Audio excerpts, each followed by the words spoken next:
Say thank you everybody for joining us as we dive into episode 18 of Rise of the Sovereign. Hey, smokes. I know, right? So we have officially gone longer than our previous campaign, which was Isle of Dread. This is our longest of two episodes of campaigns we've played. So I want to thank everybody for joining us tonight as we dive in. If you always remember that you can download past episodes on our podcast, it's Rise of the Sovereign on Spotify and just about everything else out there imaginable. You can also catch up on our YouTube channel, Rolling with Advantage. And coming soon, in the next week or so, you're going to be able to find us on Twitch as well, which is going to be Rolling with Advantage 20 is our Twitch channel that we're going to be integrating and moving over to. So, and we're doing that for the cackle emotes. Yes, we have all the new emotes. And for the cackle emotes. All the fun emotes. So now they can cackle at us all the time. So with that, we're going to do a quick introduction of our rogues gallery of players tonight. And then we're going to dive in and do a super quick recap of last week. And then we're going to dive into the action tonight. So starting up top, we have... Hey, the rogue. Hey, that's me. That's me. My name is Ellie, or Elbell on Twitch. As we're moving over to Twitch, I'm very excited. I am playing the Arcane Trickster and Hothamore for you this evening. And then below us with the coffee mug, who did nothing wrong, is... Oh, I am Blittle Blorb. I'm Laszlo. I will be playing as Blittle Blorb with the absence of Lorex due to recent events. Right. And tell us a little bit about your character. What is he exactly? Mm-hmm. I am Blittle Blorb. He's a Kuatoa. He is a fishman, one of the followers of Lorex, who is... I don't know if he even knows yet that Lorex is gone. Right, okay. And I think he has a sense of it. Below us in the other black shirt is... Hey, I'm Danny. I play Vimak, the Goliath Rune Knight. He's awesome. Guys, this is one of my favorite characters ever played. The Rune Knight is just amazing. I highly suggest it if you have to play a martial character. And I can't wait to make Little Blorp introduce himself to every single character we meet tonight. And then all the way down at the bottom, what did you say you were? You were cosplaying as a lemon. Cosplaying as a lemon. We have. Why, hello there. I'm Cordan Acosta, the Circle of Stars Druid. And I just have to say that, has anyone seen the casting of Obi-Wan Kenobi? Yes. Yeah. Ewan McGregor. Yes. Yeah. No, the whole cast. It looks the amazing. whole cast looks amazing. Ooh. Just gotta say, I'm excited. Ewan McGregor back as Obi-Wan. Yeah. Nice. Let the memes begin. It's going to be great. Hello there. And here's something that I just realized that I have not done in the 18 previous episodes. My name is Trevor, and I am the DM for tonight. I have never once introduced myself. Acting like you're important. Stop. Just realized I've never introduced myself. Yeah, so my Are you name going to go Trevor. through all the characters that you play as well? No, I am the DM. I am a forever DM. I've been DMing for 30 years or so. And I will be running this game for us tonight. Just tell us the dice to roll story, monkey. I'm just a story. You just poke me and I just tell you a story. That's what I do. Okay.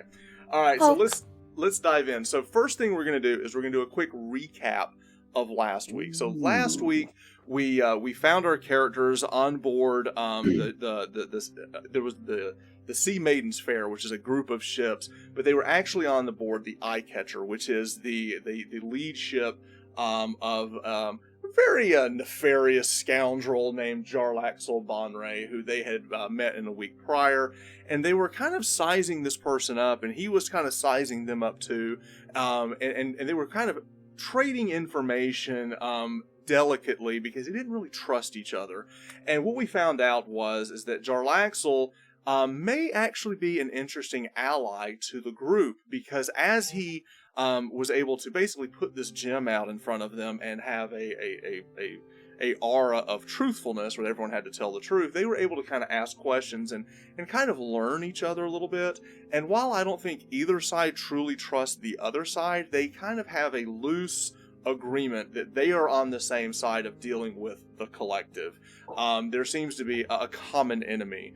So Jarlaxle agreed to take the party and the other 40 some odd Goliath, the Valanavi clan that had been traveling with them, around Waterdeep and take them back to Undercliff, so that we wouldn't have any issues of a war band basically marching through the city. So he was able to move that, is sail them out to sea and then sail back.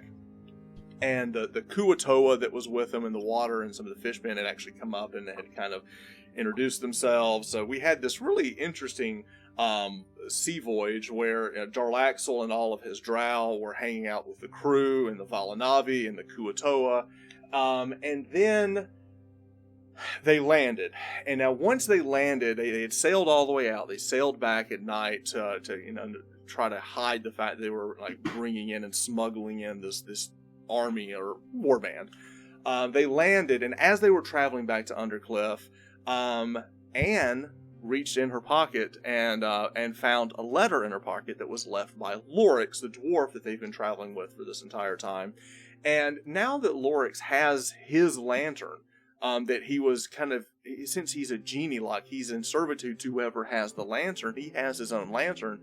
It suddenly dawned on him that he had no reason to be with the party. For the once in years, he could actually be the master of his own destiny, and he decided to leave. So he left Anne the master of his own domain. No, that's it. And so he ended up leaving the party, and then just kind of bowing out and disappearing, and no one kind of saw him come or go. But they managed to get back to town, where they kind of got back to their stronghold. And they were able to kind of catch up with the Stormpike clan, the dwarves that are with them, and catch up with some of their allies. A couple of things happened real quick. They met up with Soto, who is the Tabaxi, who is one of the followers for Anne. And he very timidly told him that he'd been praying and that he had received a coin in his hand that was left to him by his god that he could actually take to a temple, and they could actually divine from the mighty Savras and look into the future or in the past or into the unknown for knowledge or wisdom on what to do. So Anne has the coin of Savras now. The other thing that happened is that Cordan Acosta, Wes's character, finally got back and saw that his grove had continued to grow, and that one of the werebears, or that he had left, of the Wildheart clan, had kind of been taking care of it, but all of the pixie pods that had been growing around his tree had popped and had grown, and now he has 20 some odd pixies at his command, and the pixies are farmers and gave him all of these berries that allowed the inviter, whoever ate it, to basically use disguise self. So now they've got a way to kind of move people around and to grow other magical means in the garden. So that's what happened there. Now, the thing that nearly killed the DM, I almost died of laughter last week, is when we went to the tavern.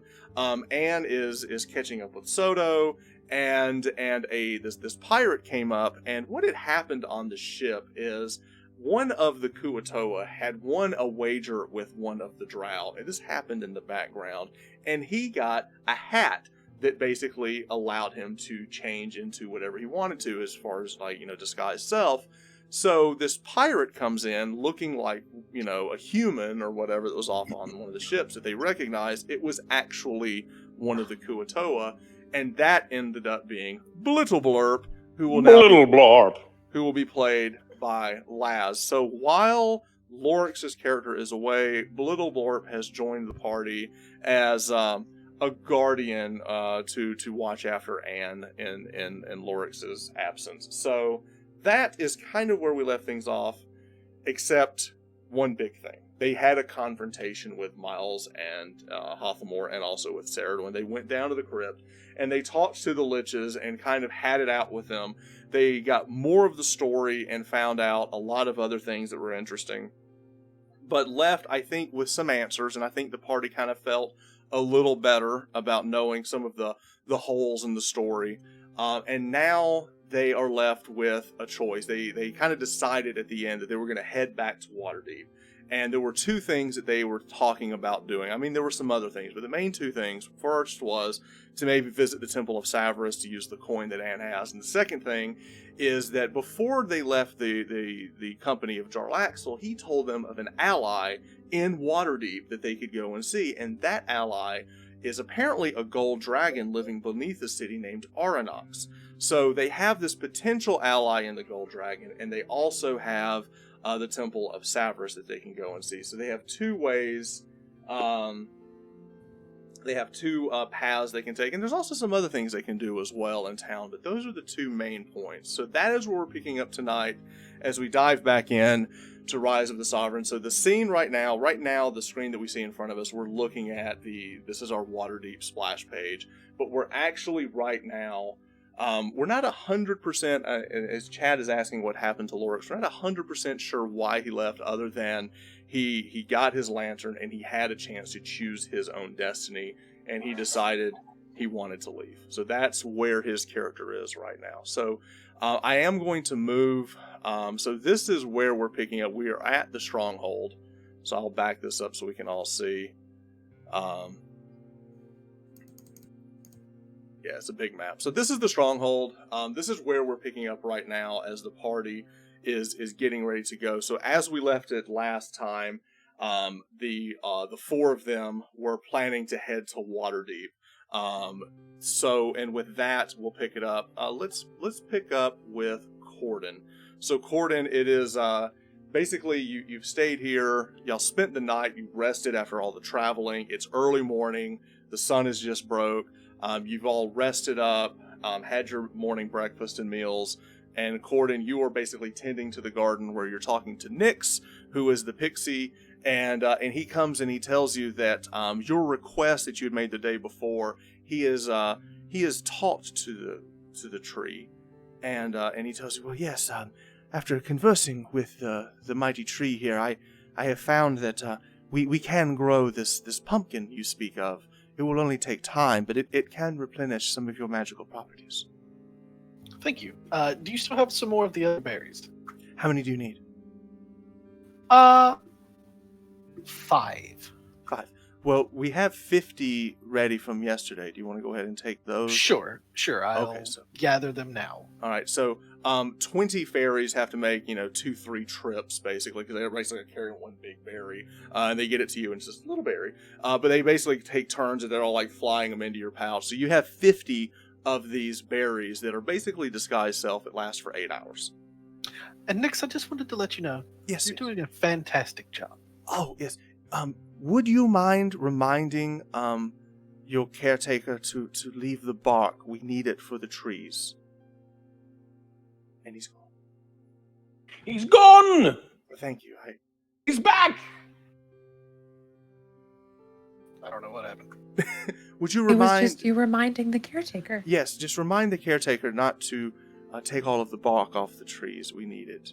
He's no longer the caretaker. We'll call him the security. Oh, I'm okay, sure he's good. further outside the perimeter. Oh, I appreciate it. Thank you so much. Okay, so with that, is there anything else Cordan wants to do before heading to Waterdeep? I want to talk to the dwarves and the craftsmen from the Valanabi clan to find out what they're going to do, because the main goal is to rebuild the temple as fast as we can. Yes. All right, so you go and you talk to the Stormpikes, and you meet with Vaughn, who is the eldest, and he is working the forge. And Vaughn has the long gray beard. He goes, yes, Cordan, how are you doing today? Fabulous. Some things have aligned, we'll say. I don't know if you heard the news. There's more of us coming. Really? Yeah, we were the advance, but the rest of our clan are making their way over now. Vaughn, what do we need to do to quarry enough stone to build the foundation for this temple? You leave that to us. Do you remember when you, dug the river, the tributary? Yeah. Unearthed a lot of stone from that. We use that. Excellent. You're also doing a fantastic job. I appreciate it. Is your gear in? Do I need to mend any of your gear? I don't think so. I really more rely on my magical abilities than I do any of my gear, but appreciate the offer. Sure. Perhaps I will ask you one thing. Is there a way? I know that you know about stones and forging all types of things. Is there a way to forge a complete shield from anything transparent like quartz? Aye. Do you think you could find enough large enough to do that? Quartz in general, or just any stone? Anything clear? Clear. Clearish. I'll see what we can come up with. We'll need a lot of it, though. Thank you. All I right. want to develop a new star map out of the shield where you can actually hold it up and look. Ooh, that's a great Nice. idea. All right, they'll get to work with that. It may be whatever stone they can come up with, but they'll get to work on that. All right. With that, Vimak, we're gonna work ground up. Vimak, what are you doing? It's the morning. Everyone is preparing to head into Waterdeep. What are you doing now? The rest of your clan, just north of this, like basically beyond the tree, there's a field. It's where previously the party had fought the Chimera. But there's a large field there that the Valanavi are going and kind of making camp. Like they're setting up their tents and things there. And they're already out kind of hunting and looking for food and gathering things. So Ara Barun is there. Now remember, Galma has left. Galma, she shifted off to go talk to the Storm Giants. That was happened last week. But now it's just Ara Barun. So he's kind of there getting they're just getting settled. So is there anything that you want to do before heading to Waterdeep? So basically, our whole group is going to Waterdeep. The four of you. Okay. I'll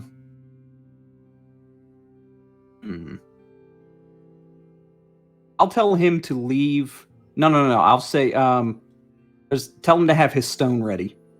In case anything horrible happens, we can relay it back to him and through him to Miles. Right.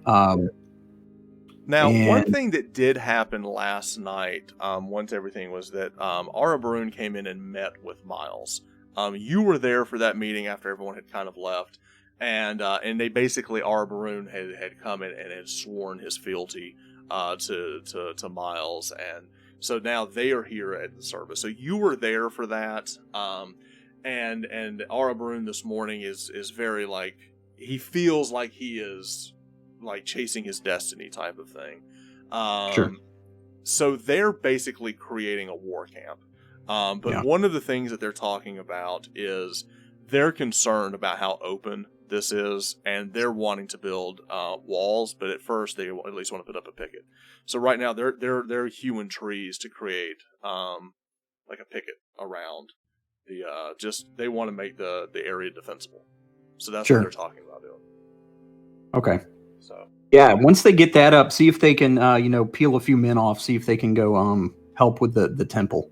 Right. Just a few. Absolutely, yeah. Because I mean, just movers and shakers, just build. Okay, so so you're kind of helping the Valanavi. You're also going to help the dwarves as well to rebuild the temple. Okay. And so with that, we'll go to. Tell you what, let's do Anne first, and then we'll come back to Little Blorb. So Anne, what are you doing? She's probably just checking on the inn. Anne is just making sure everything's running smoothly, seeing if she missed anything. So you're in the other form at this point, right? I'm in Giselle. Yeah. Right. Just kind of buzzing around and making sure everything's okay. And she would have apologized to Little Blorp, saying, "I'm really sorry that we didn't introduce ourselves." And that it was just it very much caught her off guard. And she looks forward to going on an adventure with him soon to be able to learn a little bit more about him. And thank you very much for being so kind and welcoming to all of us. Little Blorp was very touched by the words of Anne. Thank you. And she wanted to confirm with Soto that being able, this is also a reminder for Anne as well. We wanted to use the coin to figure out what was the center in the Underdark, correct? I can't remember how I specifically worded the question last week. Well, you taught us, so we didn't actually, we have to decide that when we go to the temple itself. So now you're talking to Soto, and he's, finishing up his breakfast, and he has his little, cup of milk as he's getting ready for the day. And he's like, yes, we'll have to go to the temple. Now, I haven't actually been to this temple, but it should be grand if it's in Waterdeep. I know it's in the castle ward, so we'll have to walk past, the large palisades and everything, but it should be there. But I will go with you. There should be a fountain or something of that nature that we'll have to toss the coin into, and we'll ask the question then. But I just want to remember, maybe we'll ask Vimak or Cordan if they remember what question I specifically wanted to ask yesterday. So you want me to be traveling with you today? I think that would be I think we need your help for this this coin thing. I don't fully know what to do, so. Okay, well I'll help you with that. That would be wonderful. I'll go and get my things. So he goes upstairs and very quietly, kind of meekly, comes back down the stairs with his pack and his little walking stick. Have I asked Soto what kind of fighting style he prefers, or? I try to not do that. So I am more of the let others do that. Not the bravest. If we got into a position that you needed to, would you be prepared for that? I have found I'm quite quick on my feet, and I can outrun most adversaries. So you'll run away.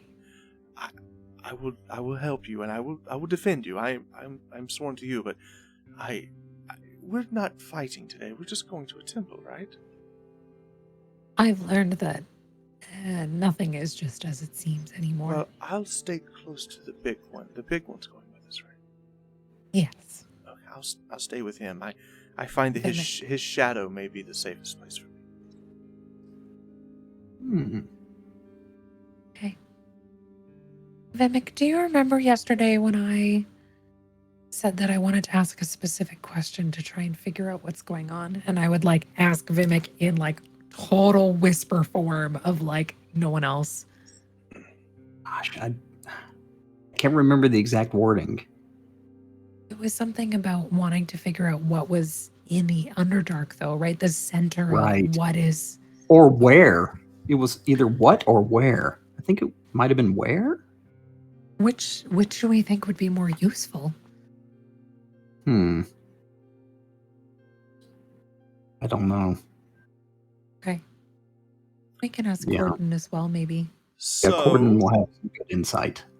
Everyone is now gathered. You're getting your things together outside the tavern. Everyone's kind of packing their things. It's a light day. You're only going, a mile or so down the road to go into. I'm bringing the berries back to everybody because that's you bring the berries back, and as you're packing everything else, one thing that you notice now, Vimak, you've got your topaz wormling on your shoulder, and Cordan, you're looking around, and you don't see Boo is missing.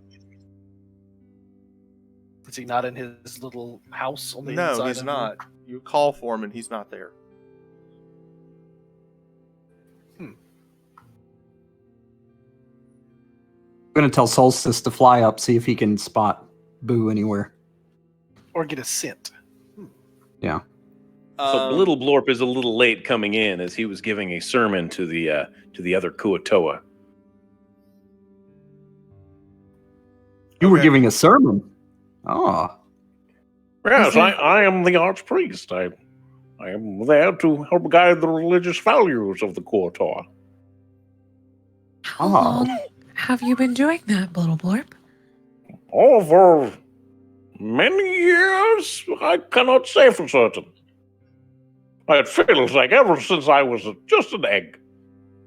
Do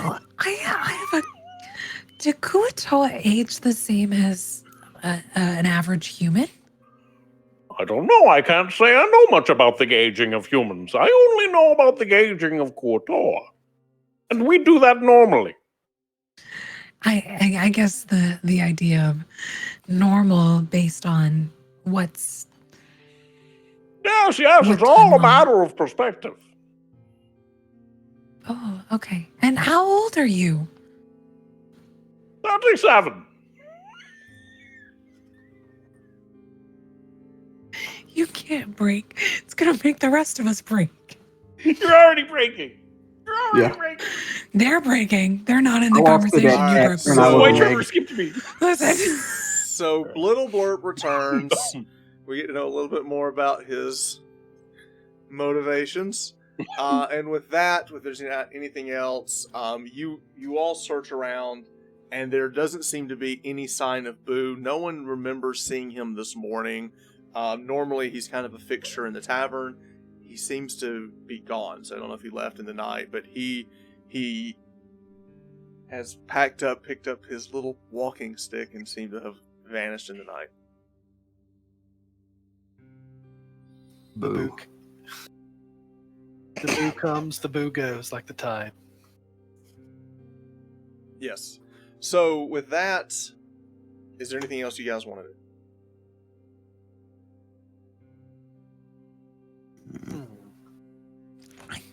No, I'm good.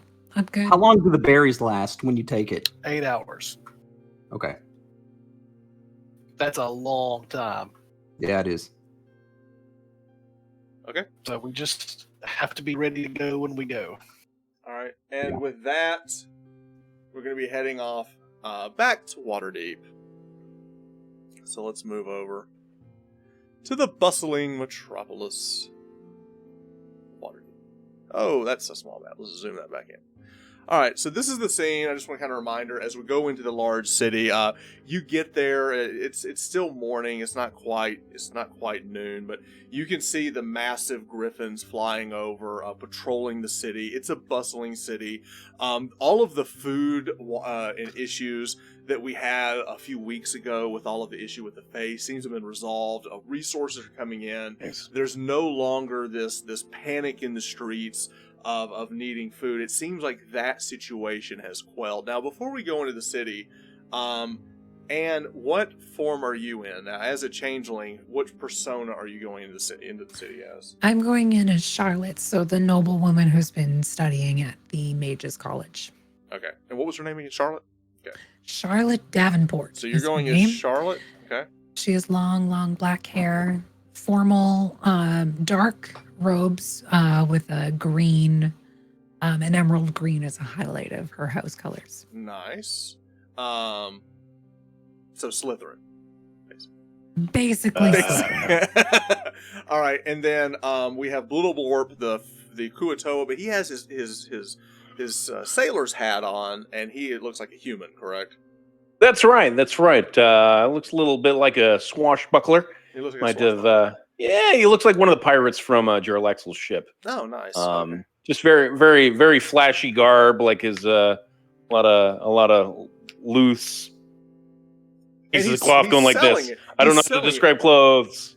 Yes, but he's selling it too. Like, he's not walking like a Kuatoa. He's actually walking like, they kind of like have this like, saunter, if you will. Right. And he's using it's more of a casual strut.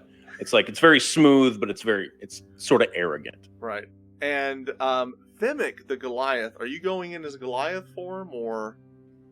Oh, that's a definite negative. I'm going to pop a berry. Okay. So for the next 8 hours, are you going to be a human? Are you going to be a gnome? Are you going to be? I think I'm going to go to my tried and true master of the arts and crafts and confectionery sweets, baked goods, Martha Stewart. All right. So you're going to go as the elderly. I don't say the Warm. elderly, but the older woman, Seasoned. human woman.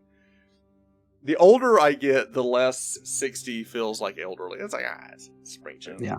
All right. So you're in. You look like a human female, older human female, and then Cordan. You're just going in as Cordan, correct? I guess I don't think it'll be in it. I will go in as Hawk. As who? The druid, what was his name? Can't remember. I thought it was Hawk. No, he turns into a hawk. What was his name? Oh, yeah. You're talking about the Furbolg. Yeah. Yeah, I forgot about him. So you're gonna pop a berry and go as him? Yeah, what was his name? I'll have to recall. Let me see. His name was Sork.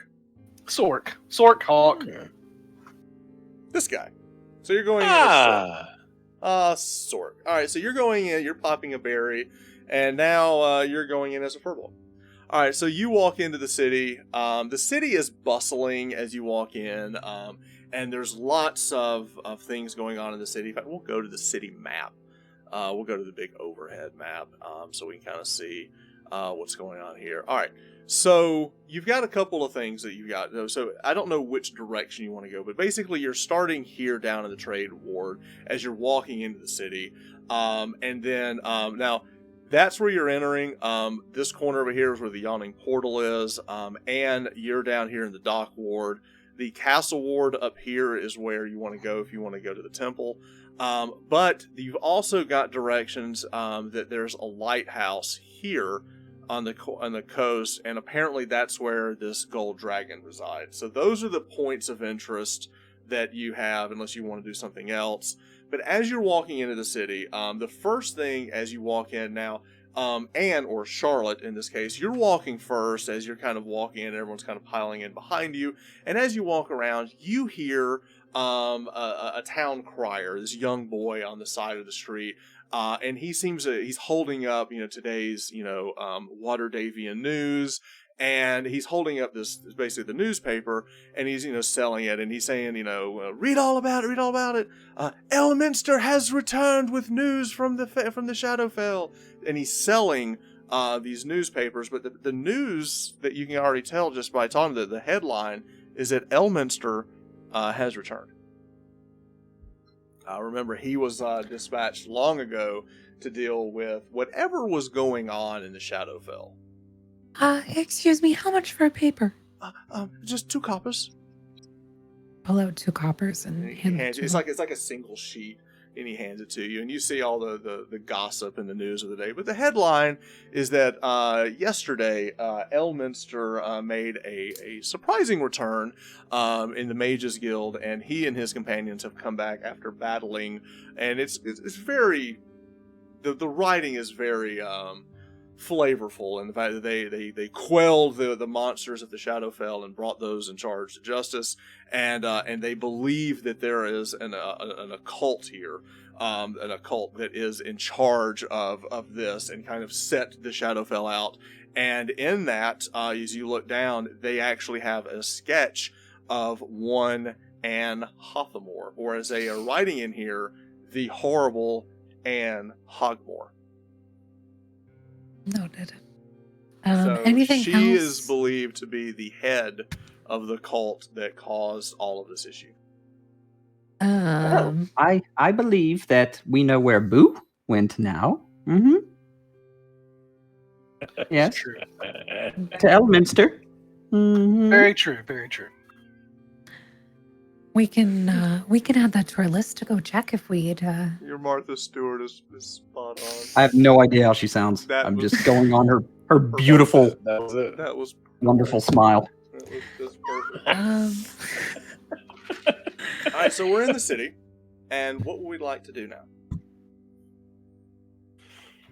So, do we want to see about the dragon or the well first, or the coin? I mean,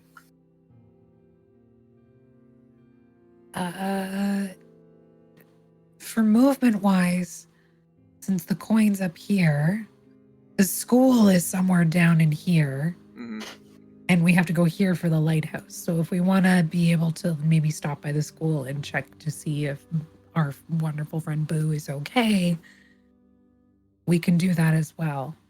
But I wonder if maybe just going to the temple might be.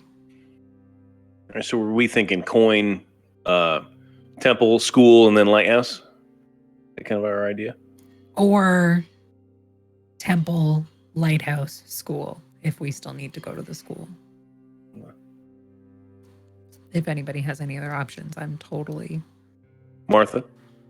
We could split the party like a banana split. We totally could split the party. Mm. I bet you that, Martha, you're great at making banana splits. Wonderful. I make a wonderful mac and cheese with a caramelized cheese. It just, the crust. Oh, I like to put ketchup on it. Oh my lord. Heresy. Okay. So are we? So here's the option. So you've got 3 places. Y'all want to go by, I guess, the Mages Guild, or you could go to the Castle Ward of the Temple, or you could go to the Lighthouse and see what's going on there. Or you I like Temple. We have a vote for Temple. I'm okay with that. Temple. Okay with All right. that. So as you guys are going through the street, there are a lot of these newspaper clippings and a lot of things put up as they're looking for this horrible Anne Hogmore. And one of the posters that you walk by does mention that she most likely is in disguise, and that there is apparently people being armed with ways to see through disguises as they're basically looking for ways to dispel that type of magic. Ooh. So you do see that on the street corners as you're going through. Okay. Now, as we get going, Vimak, or Martha as it is, you have a tune in the back of your head. As you're walking through, you keep hearing this tune that's very familiar to you. It's faint, but you do hear this in the background of your mind. And you just kind of hear it coming in and out of different places. But it's very familiar. A tune? Do we hear that? No. No, I don't. I don't hear anything. Can It's- you share it, it with was- us with the crystal? I don't know. Could I? So you pull out your crystal of Sonic telepathy, crystal. and you focus in on this music that you're hearing, and everyone else hears this tune. It's very foreign, but everyone else does hear it as long as you're focusing on the crystal itself. But it just seems to repeat, and the volume of it kind of comes in and out as you're walking through the street. When I was taken over by the brain, what was it? Mind? Intellect Devour. Yes. Thing. This is all I heard for that week. I had visions of spirits going into this courtyard and this castle, and I could not. They were going in and out of these gates that I could not go through, and this was at the center of it. Do we think This that music I this could is? never reach. Do we think this is a sound that leads to identify places that are theirs? But could you see if it gets louder when you get to certain things? Like walk around and try to make it get louder. Yes, we let's could try follow that. you. Yes. So you go and you walk. As you get close to a shopkeep, you're kind of following the sound. You walk into a smithy, and as you walk in, you see the 2 vendors in the back. As you get closer, the music seems to be getting louder as you get closer to those 2 individuals. Stop. Yeah. I'll stop and just kind of look around and... What race are these guys? One is a dwarf and one is a gnome. Okay. I'll just kind of nod at everybody. Martha, I don't see anything in here that I would like. You're Let's looking try a around, different it looks very weird. They're selling like iron wands. They're strange. Iron wands? Yeah. I like the sound of this. Hello, friends. I see you have some wonderful iron wands here. And the dwarf who is sitting there, he's like rubbing some steel and everything. He's kind of rubbing. He goes, "Oi, name's Smitty. That's my friend West. I thought so. Yes. What about your third friend, Glock? Excuse Do you me? remember him? No. This place across the street. Oh, okay. Thank you. We'll try over there. So you go. Wonderful. Go ahead. As you look, you notice that he seems to be missing a finger. It's just it looks odd. Like there's like black smudgings around his hand, but one of his fingers is gone. Okay. All right. Well, thank you for your time. If I ever need a sidearm, I'll be back. Oi, good day to you. He's kind of looking at you like he's kind of looking like, what would this old woman want to do with we need a weapon for? I'm going to ask Vimak for the wand that he has. The wand of magic missiles? No, the wand of detect enemy. Okay. Hostile. All right, I'll hand it over to him. I want to stand where the shop is in radius of me, but I'm not in it and activate it. Okay. What is the range on that piece again? I think it was 60 60 feet. feet. And how many targets can it pick up? Anything that's hostile to you. All right. 44 targets close to you.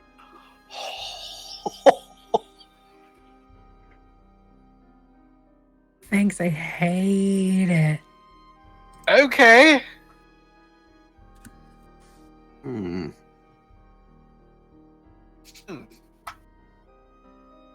The effect ends if you Well. stop holding the wand, so you can keep holding the wand and walking. Yeah, I'm gonna put that into a pocket. Okay. That's one charge. How many charges does it have? 7. Seven. And the wand gains 1d6 plus 1 expended charges. So at you have dawn. 6 slots. 6 left. We have 6 Yep. left, and we can roll at dawn for more slots. Okay. All right, let's hurry towards wherever we're going. Okay. As you're walking through the streets, now you're no longer focusing on the crystal as you're walking through the streets. Vimak, you still hear this music, and it kind of comes in and out as you're passing throughout the city. And as you're walking, you see several people just kind of look past the group, look at you, and kind of nod at you as if they know you as you're walking through the streets. At Martha? Oh, I'm part of the cult. Oh, Martha, you have a lot of friends. do. These must all be the ones who have been taken over. That's what I'm thinking. Yay. As long as they like me, we'll know which is which. As you continue to walk through the town, you get to the castle ward. Now, there's been several things that you've passed throughout the city. One of the things that the hallmark of Waterdeep are the giant statues, or the giant colossus, and they vary in size. Some of them are 15 feet tall. Some are 60 feet tall. But those are all about the city. And as you get closer to the castle ward, you see one that many people don't get to see because it's so far into the city, but it's actually the Hawkman is the statue of the city itself. So as you're walking Yes, in, after the Great Attorney. after the Great Attorney, right? So you see the hawk as he's like looking over, and in the distance you see the Great Palace of Waterdeep. Now, as you get closer, Vimak, to this, the music is louder. There's also a gate in front of you that you recognize. This gate in front of you is the gate that goes, you're basically passing this. This is on your right. This is not the way you need to go. But as you see that gate, it looks strikingly similar to the gate that you saw while you were having your little nap. I'll stop. Is the gate right there? Origin of the voice, I was incapacitated, comes from somewhere within there. And I where could does not that go gate? through the gate. Where does that gate lead? That's where we need to go. No, that's not. That's the Palace of Waterdeep. Oh, that's the palace itself. Oh no. palace has been taken over. Would I know what royals from my time in Waterdeep? Would I know what royals were there? Would any of the Anne four would- that or- we know that Both, have been taken yeah, over? you two would both know that that's where the open face or the open lord of Waterdeep would reside. Charlotte would have to make Laurel Silverhand. appearance in court, would she not? Like Charlotte would have had. Not. There are it's a little different here. You would have been in certain circles, but not the inner circle, which would be that. Okay. So you have been in there before, but not that far back. Like, it just depends. It seems that as you recall, it seems like the mages weren't allowed to go past a certain point, which always struck you as Mages odd. But or now nobles. it's very odd. Mages. But Charlotte, as a noble, would have had to appear in court. A would she member not? of the Mages Guild, you would have been restricted from going on the inner circle. Okay. Interesting. Hmm. I believe we can't feel too at ease here because I believe they have ways of seeing through guises. But it's Mhm. obvious that they have a little bit of trepidation for magic. But they won't be able to see through my disguise. This is true, but you can't just get through there as any person. I can get through there as any person I've seen. That has privilege. And alone. I would have to be alone, yes. Let's stay the course for right now. We'll file this for later. Okay. Sounds good. As you continue past the council ward, you see this, and you move up, and you see Soda looks over and goes, "Oh, I see there." And you look, and there's like a swinging sign that has the symbol, the sigil of Savage, which is like this globe with these like little eyes floating around. And even as you look at the wood plank, kind of like swinging back and forth, you could swear those eyes are looking at you or moving. It's one of those things where no matter where you move, the eyes seem to be looking at you. But you see that it's pointing you in the direction, and you look over, and as you see the staircase going up, and sitting on top of a hill, right past the council ward is this pretty massive temple. And so he goes, "Oh, that's it. Well, I'm sure we might even see a keeper there. Come with me. Come with me." And he's kind of excited now. He wants to run forward, but he's staying close to the Furbolg, because he's the largest person in the group. But I mean the Goliath. No, the Furbolg, not the Goliath, because the Goliath is a human at this point. The Furbolg would be the biggest. So he's staying closest to the Furbolg, but he's kind of tugging at you. He goes, "No, this is where we need to go." Okay. As you get closer to the temple, the music that you're hearing, Vimak, seems to fade. The closer that you get to the temple. Oh, good. Oh, that's nice to know. Yes. So as you get to the temple, It's as you're creepy. going up this long staircase, and this huge overarching. There's no doors. You just walk straight in. These large marble pillars as you walk into the temple. But as you get close to it, you notice that you don't see anyone. Normally you would see, worshipers or petitioners. You see all these people around. It's empty. And as you get closer and closer to it, you open up, and you're like walking into this courtyard of this massive temple, and there's nobody there. And Soto looks very confused. You see him goes, "Hello? Hello? This Hello?" is a trap. This is a trap or an ambush. I'm still holding on. Arms. Yeah.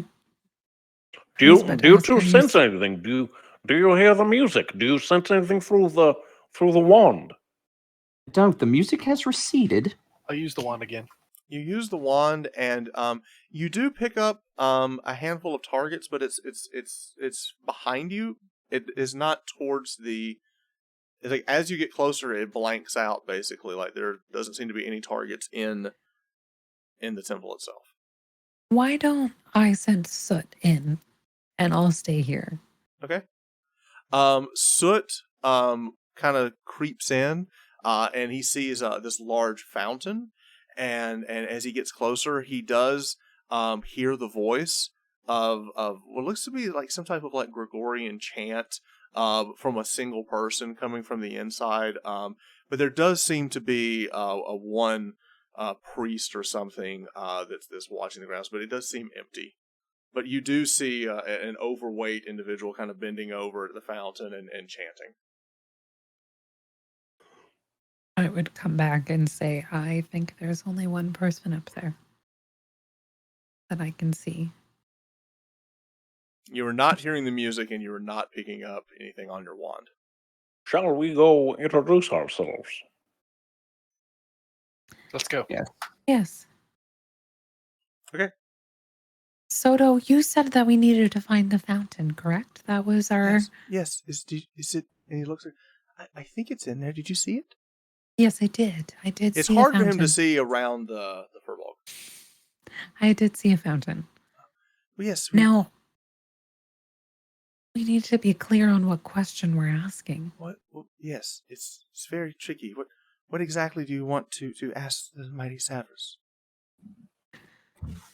Now, the dragon might have some insight, if there is a dragon.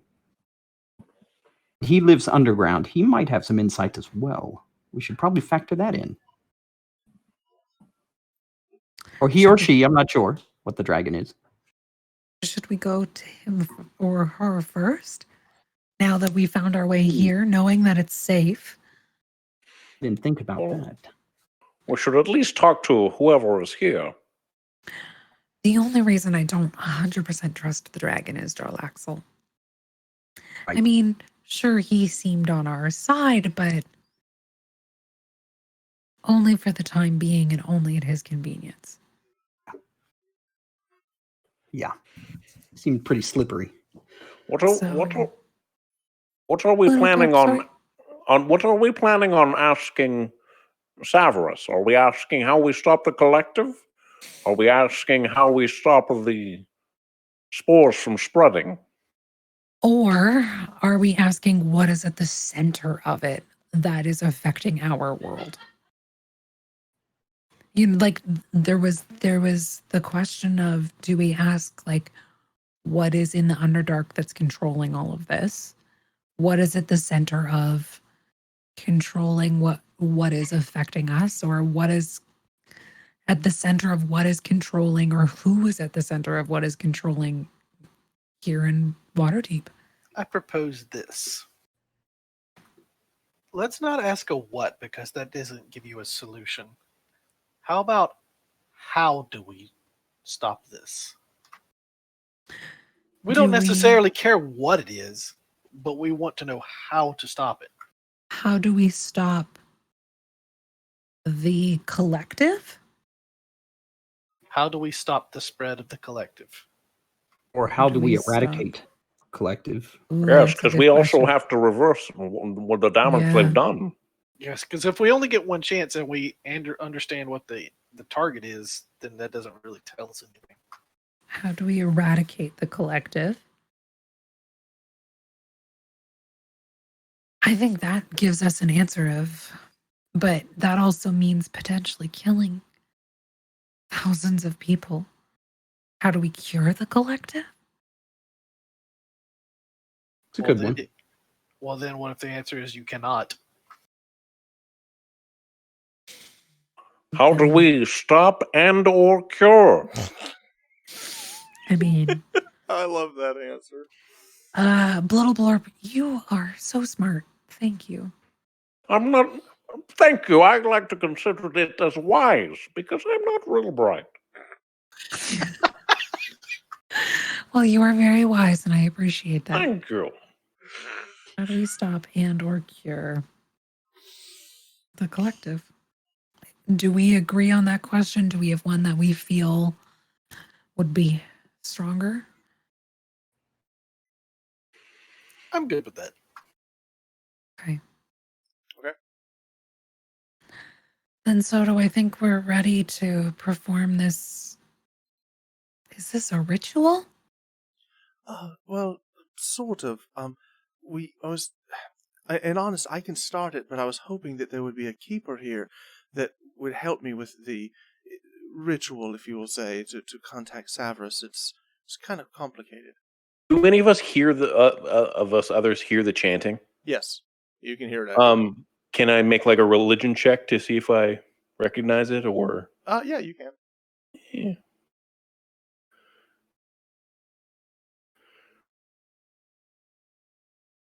The mighty Savras gave us these dice, and apparently I don't know how to roll them. You did. You rolled a I'm seeing- 19, a 19. And Oh, there we go. So we'll go with the You first rolled one. Oh yeah, the first 19. one plus 2. Not 21. only. Oh no, 19. Not only do you understand the chant, you realize that it's in Aquan, which is a language really? you're familiar with. Yeah, and it seems that it's a last rites for this world. Oh, It's like a very sad, like a dirge, like a very sad, like it's almost like in mourning of us just saying goodbye to this world. I pass this information along to my fellows, and Little Blorp will approach the voice at the center of this dirge. Okay. I wouldn't let Little Blorp go alone. I'd probably I'll step accompany up you. so that I'm. Okay. So I'm assuming all of you, the 5 of you, counting Soto, were kind of like slowly kind of walking in, and you see this giant like overweight person kind of like bent over, like you can see he's got his hand in the water and he's kind of mumbling. Is this a human? Say again? Is this a human? You can't tell with the giant robes, and everything he's pulled over. My friend, the song you sing is so sad. It's really the end of this world. Oh, you should never interrupt somebody when they're in the middle of a chant, my good boy. And you hear this person stands up, and you see this turtle man stand up and kind of turn and go, "Oh, what are you all doing here this late hour?" And he says late hour, but it's the middle of the day. My friend, we bring my friends here have a long and painful fight in front of them. We seek your assistance. And he looks over and he looks at Soto. He goes, "Oh no, you are sadly mistaken. You see, that fight has long been lost. You're spinning your tires around. You're not going anywhere." Our fight has been long lost. What do you mean? Oh, this world is ending, and he like looks over and he has like this sundial on his wrist. He's looking and goes, "You've only got a week or two at best, but this world it's over. In fact, that's why this place has already been evacuated." And he looked at us, "Soto, didn't you get the message? Keepers are leaving." Where did they go? "Well, to the other timelines that are safer than this one."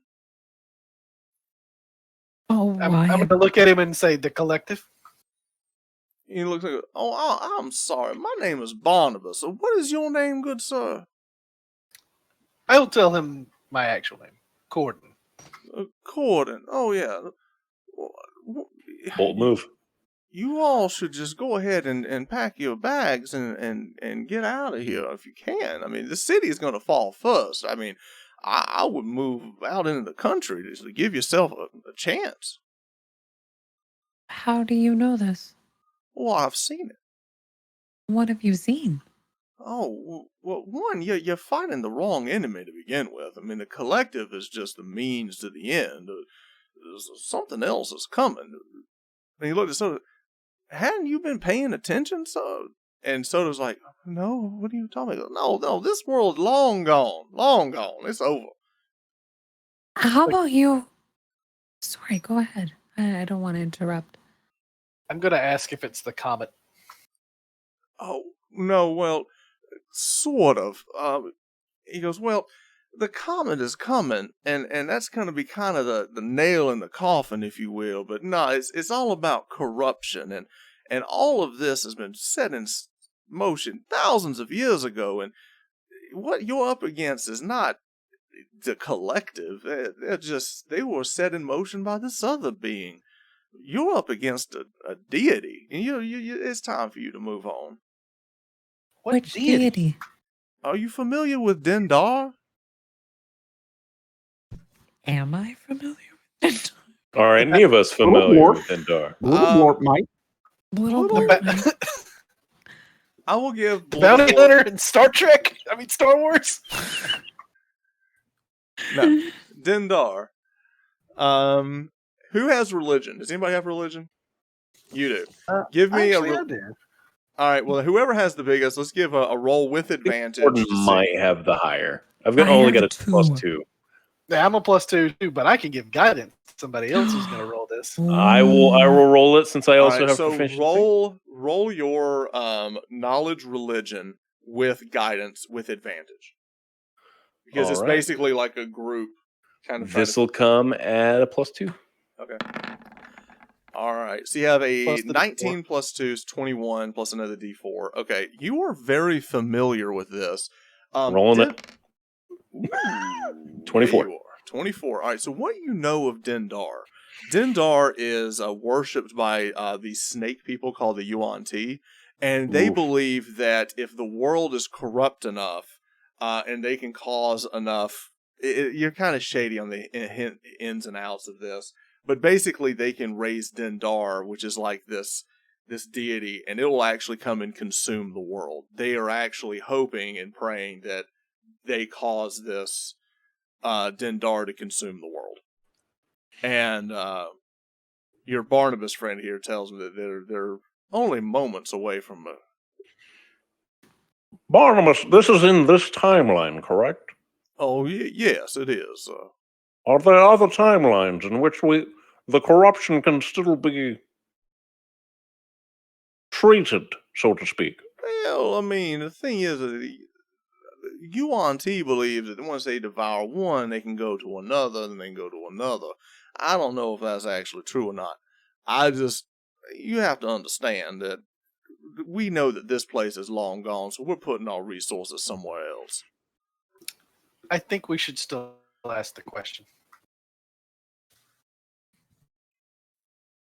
Charlotte, you're the one with the coin. Well, what question what are you getting at?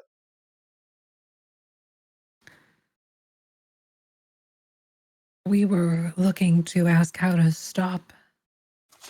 Now, the Mighty Salvus is very busy. Now, you ain't just walk in here and expect him to answer you. I mean, what makes you think you can just walk in here and boss a deity around and ask him for questions? I mean...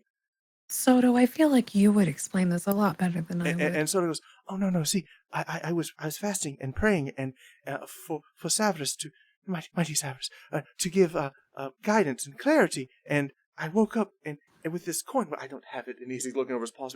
But Charlotte, could you please give him the coin? I would show him, not hand it over. So you show him the coin, and Barnabas goes, "Oh, well, that is a mighty fine token that you have been bestowed. I have only ever seen one of those once or twice in all of my years. That they might have a glimmer of hope." What should we ask? Well, you better be careful. He's giving you an audience to ask a question. You better ask the right question. What would you ask? Personally, I'm leaving, so I'm already ready to go. If you weren't to leave, if you couldn't leave, what would you ask? I don't know. I'm a simple turtle. I have simple needs. I don't know. I get the feeling you would ask him if he was really the mighty Savras and waste your question. I don't know what I would do, to be honest with you. Let me sit a spell and think about that. And he kind of plops down on the side of the fountain as he just kind of peers off and is lost in thought on what he would ask the mighty Savras if given this mighty gift. Maybe, how do we save this world? How do we... Yeah. I like how that. do we reverse I like the this. collective? How do we... How do we think save we're this world? learning- He said they weren't the... I think we're learning that I mean, this is so much bigger. How do we stop Dendar? How do we save this world from its impending doom? Meaning like the most that. recent one. All right, Charlotte, the holder of the coin. What exactly is your question? I like going with what that was and putting them two together. Okay. How do we save this world from its impending doom? That is your final question. I don't know. Yeah. I'm not the only one of this Lock group it of in. 4. Lock it in. Okay. All right. So you say that. So say it one more time to make sure I get it right. How do we save this world from its impending doom? Okay. You toss the coin into the fountain. There's a ripple, and you, as you look, you see into the vastness of time and space as you're looking into the fountain itself. And what you see is that scene that you saw before when you were in realm space, where you were looking out before, you were seeing all of the different galaxies and all the different things moving about. You see it zoom in on this one place. And as you look, you see more and more of these Githyanki that are hunting and killing these Illithid. And you see how they're adept at hunting and stopping these things. And you see them traveling to this realm. And as they are coming into this realm, you see that they are aided by this army, these Baravons, and that one of the Baravons turned against them and ended up killing all of them. You see Miles in full form. You have never seen a warrior as skilled, as quick. He swings this flail that literally cuts, like, as he hits them, their heads fly off of the bodies. It is a grisly scene in his anger and his rage as he's just going through and mowing down, like, armies by himself. That doesn't answer my question, though. It does. It means it's too late. Does it? Or Means we need need the to Or know. we people. could go to a timeline before. We could ask Barnabas if there's a timeline. We have to know exactly when that was, though.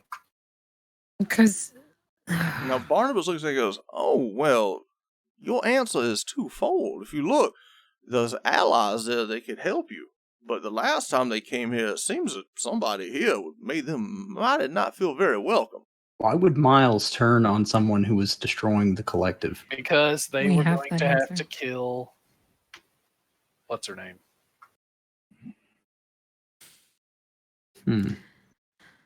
Saragwin. Mhm. Yep. They killed Wait. Saragwin. He doomed the world for one person. So we just have to convince them to come back and help and not try to kill Sarah to win again. Well, Well, there is none of them. We have to go back to before it happened. and we have to stop Miles. And stop them from stopping Saragwin. From Barnabas, Are all of them dead? You said you saw the body of one on the ship. that guy He's wasn't dead. alive. Said he was killed us also dead. all. Barnabas goes, well, I can teleport you somewhere if you would like, if you need to be somewhere safer. Somewhere on this world or somewhere in time? Well, the latter is harder than the former. Okay. But I could do that. We're not trying to be safe. We're trying to get what we need to stop this corruption from spreading any further. Or make it go away. Or make it go away. Well, you better make a decision, because I think our time is almost up. He kind of looks around and goes, well, you followed here, because I sense trouble a brewing outside. We were not followed here. I would send Soot right up the minute that's. Soot begins to move and immediately stops. Vimak, you begin to hear the music again, faintly, and it grows with each passing second. And Barnabas goes, well, you need to make a decision fairly quickly. what do y'all want to do? Where y'all want to go? Report us to the lighthouse. Dragon, yeah. Yep. Can you send us to the lighthouse? Well, I can if you can buy me a moment. It is not an easy thing to do. We can buy you time. Well, all right then. Step back, and he goes and he steps in the fountain itself as he's praying and chanting in this Aquan, and he begins to call upon Savras to move you and to move the group. Little Blurp understands the religious incantation of what he's doing here. The prayer as he's kind of pulling this together. But you're gonna have to buy him some time to finish this. All right, is there a door to the temple? Well, there is. Perhaps it's a bad time to tell everyone that I'm a pacifist. We're gonna need you to change that and very fast. Well, don't worry. Right, Inside so me lies a very for the sake of dangerous argument, creature. Soto is going to go on Anne's turn, and Solstice, our Topaz Wormling, will be going on Vimik's turn. So let's go ahead and get some rolls as we go into initiative. Anne with a mighty And 7. Soto and 17. Okay. And then I have Vimik going on a 3. A mighty 3. A mighty Very 3. mighty 3. Okay. It's mighty, mighty. And then Little Blurp will be going on a 16. He cannot control his token. Yeah, that's true. Hang on. And my name has been corrected. There. All right. Thank you, sir. Everyone else should be good. All right. And what did Cordan roll? A 7? 7. Okay. We don't have any rounds prior to combat, do we? No. I don't like that he's rolling 3 dice. Okay. So charging into the room, you see a number of looks like townsfolk running into the room. You see a baker. You see a guard running in. You just see a number of what looks like townsfolk as they're running in.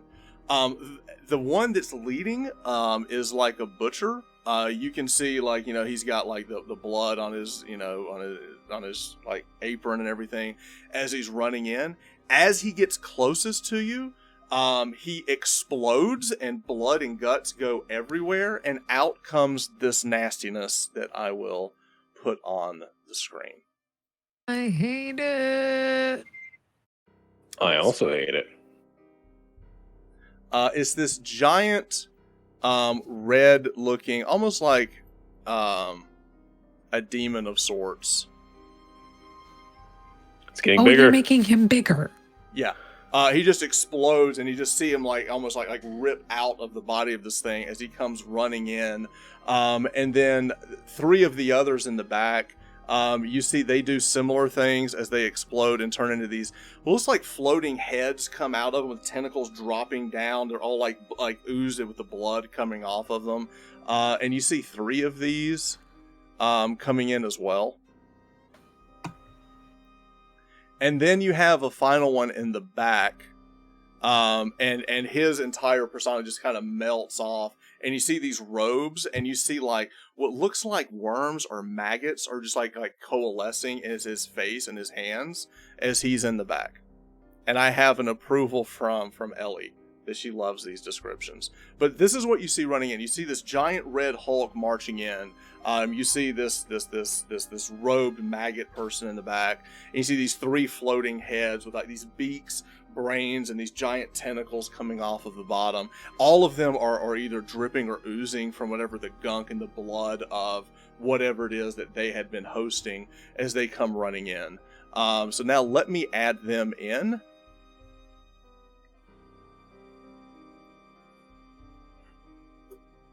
All right, the Hulk got a 14. The little guy's got a 12. Hang on. And we The have a 10 at brain the bottom. things look like spiders on the map, and I hate it. Spooters. Spooters. All right. I wish that I could say spooters, but they don't look cute.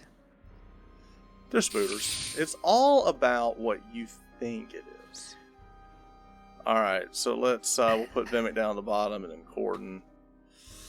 All right, there we go. All right, so they all come running in, and you're quick to act. You are first. Okay, I would like to cast mirror image on myself. All right, so you immediately cast mirror image, and that makes how many different Charlottes? There are 4 total Charlottes. There are All 3 right, around that is me. your action, correct? You have now cast mirror image. Now, what is your? Do you want to move? Or cunning action? Anything else you want to do? Yeah, I'm gonna move. Okay. I want to move over here. Just yeah, because I'm gonna get up on. There we go. But I want to also be blocking them from him. Okay. So. I think that's it. There are now 4 Charlottes on the map around me. Or 3 Love plus me. Okay. So you've kind of scooted around. Sorry.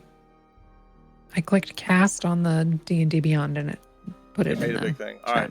right. Soot is going to 5, 10, 15, 20, 25. Soot or Soto? Soto, I apologize. Soto is going to run over here, staying behind you. I would also like to ask, Soto, what kind of attacking do you do? I asked this earlier. He answered you truthfully before. But we're going to need his help. So... Right. As he runs by, he's going to do a quick prayer for Vimak or Martha Stewart. And he casts, he goes, Severus, give him the endurance that he needs. And he touches you, and you grow in stature. You gain 2d6 temporary hit points, and you have advantage on constitution checks. Let's go, Vimak. 36? Yeah, I'll roll it for you. Okay. Well, because Soto. So you gain 7 temporary hit points, and you gain advantage on constitution checks as he enhances your ability. Nice. All right. And now it is Blittle Blorp's turn. Blittle Blorp. Blittle Blorp is going to run over here. And he claps his hands together.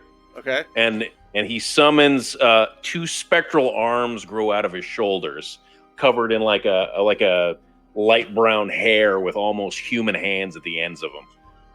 Okay. And they will hit these 2 fellows over here. Okay. We'll need to make a Dex saving throw. Let me verify that. The first one misses, rolls a mighty 6. And the second one rolls an 18. Okay. The 6 will fail. Okay. He'll take 2d6 damage. Roll it. Let me roll it up.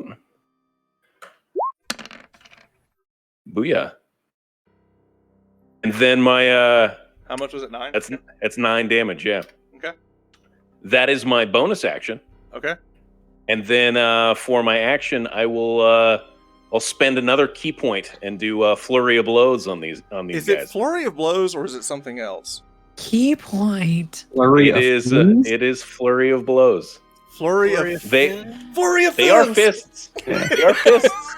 They are fists. Okay. Because he's not using these. He's still like this. It's just the spectral arms that are doing the attacking.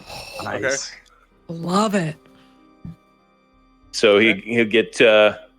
Is it 2 attacks that you get with flurry blows? So you go. Yes. Oh no, I'm sorry. That's a bonus action. I can't flurry of blows. I'm just doing 2 regular attacks, but they're still with the arms. Okay, so you're saving the key point. All right. So. Yeah, one on each of them. One on each of them. That is a 8 and a 23. So the 23 hits. All right. Let's roll some damage. 1d6 plus 4. Okay. Sorry, still getting used to the new guy. Sure. All right, so you roll 6 damage. You're able to punch him and get another 6 points of damage. Makes it. We'll say you hit the same one, so it's 15 total damage on him. You reach up, you punch past what feels like. Now I got a question. You're not punching with your fists; it's with your tentacles, correct? They're not tentacles; they are fists. They're spectral. arms. They're spectral, right? They're spectral arms, but they're spectral fists. Okay, It's force damage. All right, so you punch past, you go through its tentacles, even through the spectral guise of the arms, you can feel and sense things through it, and you feel like some type of like saliva or something that's coming off of those tentacles that just feel like this muck as you're punching through it. Also, you notice that these things seem really tough. As you hit the carapace of the head of it itself, it's almost like hitting rock. But you do manage to hurt it, but it is a lot tougher than you first thought it would be. And with that, are you done? Is that it doesn't deal as much damage as I thought it would with force? Almost like the damage is reduced. No, not at all. I'm just telling you that it's a lot tougher than I thought. It's a lot tougher, right? All You right. did hurt it. Oh, that's it. That's the end of my turn. All right. With that, the big guy is going to run up to here. Now, he imposes a larger space because he's larger. As he runs in, he is going to spin his fist around. And with his arms, he is going to basically swoop down with his arms. And basically, his whole body kind of contorts as he spins. And he's attacking the legs of Vimak, Cordan, and Anne, who are all in target of this. And each creature, I basically have to roll to hit this with the slam attack. Do you have to roll to hit us? Yes, I do. Okay. All right, so this is my... I apologize. I'm only going to be attacking two of you. It'll be Vimak and Cordan. Those will be the two that I'm going after. So, yes? You'll be doing mine with woe. With disadvantage. So you're using your Circle of Stars ability to woe this, so I have disadvantage on the attack. All right, so here's... I think I roll and subtract. Oh, that's correct. That's correct. All right, well, I rolled a 15. Which I don't think hits me anyway. It doesn't hit you anyway. All right. The attack now comes to Vimak. I will subtract from that one. A 29 to hit. Nope. Oh, wait. That is actually a critical strike. Ooh. So, it's going to be 14 plus another 8. It's going to be 22 points of damage. Is it now, Danny? I'm seeing. Is it now? It can only be on someone else. Okay, there's creatures around us.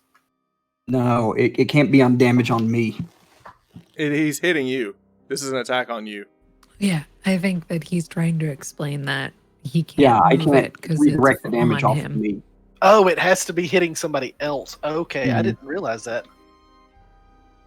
All But right, your Goliathiness. All right, so take 22 points of damage. Am I sorry? Yes, 22 points of damage. Okay. Force damage? Are you asking for the damage type? Yes. Bludgeon? Bludgeon? I'm just, it's more of a curiosity thing than anything. It's psychic damage. Okay. Oof. Yeah, I was thinking the stone's endurance. Endurance, Danny. I'm It's thinking. 22 points of psychic damage. Okay. Great. Fun. What's it gonna be? Decision. Yeah, I'll take. I'll do my reaction to Stone's Endurance. All right, D12. so use your reaction, roll your d12, and reduce the damage. This D12 plus 3. 13. Nice. So instead of 22 damage, you're going to take minus 13, so it'll take 9. All right, so That's you amazing. do resist some of that damage. However, as he hit you, the psychic damage does rattle your mind. Make a Constitution saving throw. But you do get advantage on it because you are buffed from Soto. But do make a Constitution saving throw with advantage. Well done, Soto. Go Soto. Go. It's your birthday. Go Soto. Go Soto. Go Soto. Go. I'm trying to see here. So you rolled a 7. I think it rolled twice. It did. I'm trying to figure out. So you rolled 17. Okay, so you rolled a 17 for the first one. All right, so you failed the first one, but the advantage is what saved you on that. You managed to resist the psychic. You still take 9 points of damage, but there's a secondary effect that you resist. All right. With that, these floating heads are going to circle around Blittleblorp. And the first one is going to attack with its tentacles. It rolls a 22. That'll hit. All right. You are going to take 11 points of piercing damage. Make a Constitution saving throw. Oh boy. You were poisoned. I am poisoned. And you are paralyzed. Oh. Okay. All right. Par for the course. And then, because you're paralyzed, I believe I get advantage on this attack. Here, I'll do it this one. Oh, I think they just auto. They auto crit. Yeah. Oh, they auto crit. Perfect. All right, so let me just roll a whole bunch of damage then.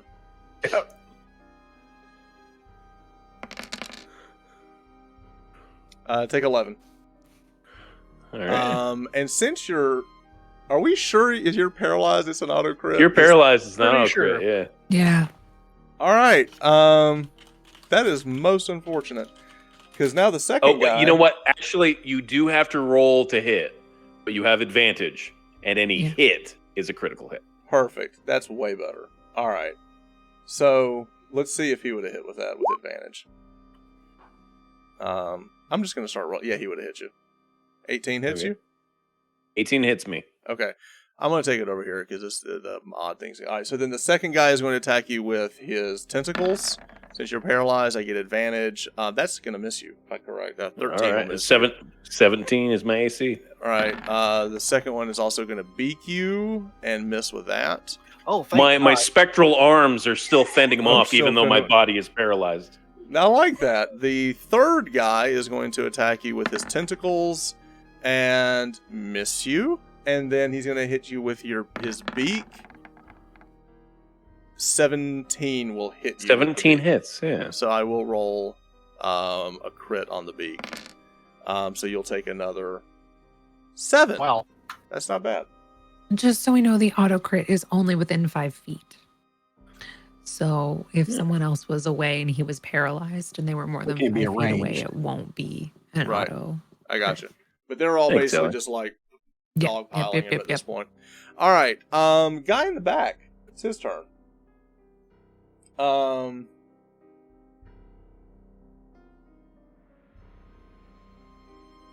Let's do something easy to start. I'm going to attempt to Eldritch Blast Anne. What do I have to do to beat your mirror image? You roll to hit me. Okay. And No, if it's a D20. It's a D20. I roll a D20, and if I get Okay. 3 illusionary duplicates of yourself, blah, blah, blah, blah, blah, Here's your blah. 3 Eldritch Blasts coming at you. 19, 17, 16. Okay, all of those hit, and I hate that. I can use my action to dismiss. Blah blah blah blah blah. I roll. If I have 3 duplicates, you must roll a 6 or higher to change the attack to a target's duplicate. So I have to roll a 6 or higher, an 8 or higher, and roll an 11 or higher, depending on how many duplicates. Okay. So let's see. 6 or higher here. 17. Duplicate. You can hit a duplicate, which is gone. Okay. One keep duplicate's gone. Second duplicate is 1. I take damage from at least 1. going. Okay. 17 hits us. So I'm down to 1 duplicate, and I take damage from 1 And Eldritch you take Blast. 1 Eldritch Blast. Okay. Which will do Just- 11 points of damage. Great, and I will uncanny dodge to have that, please. Ooh, okay. All right, very good. All right, so he reaches out and it's like these little larvae turn into, like, he's shooting larvae that turns into Eldritch Blast bolts. Two of them hit your duplicates. One of them actually stings into you. You're able to kind of dodge out of the way, so it just barely like cuffs your shoulder as it burns into you. And now we get to Cordan. How much damage is that? So that's 11 divided by 2. 5? Yeah. Okay, I got some important questions. Okay. I'm going out of the box here. Okay. Summoned creatures go when? On your Do turn. they have to wait? Did they happen immediately? Yes. To get an When you attack? first cast it, yeah. Okay. I am going to summon. Can you use a reaction on your own turn? I don't know what it depends what the trigger is. So if I'm needing to reduce something's saving throw with woe, can I Okay. do it as I'm casting something? Yeah, you can use it that way. Yeah. Okay. Because you haven't used that ability yet, have you? I used it once before I went. But it still uses your reaction, right? Yeah. So you get one reaction a round. Okay. So your reaction's gone for the round. Okay. So when does it come back? At the end of the round, so after Vimak goes, when we get up to Anne. You're going at the bottom of the round, so you used it before it got to you, so it recharges at the end of the round. Okay. So here's what I'm doing. Okay?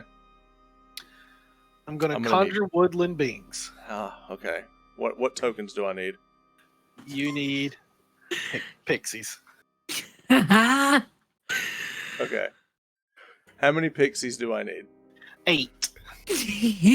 You need They come- 8. And they come in singing, "Where is my mind?" Mm-hmm.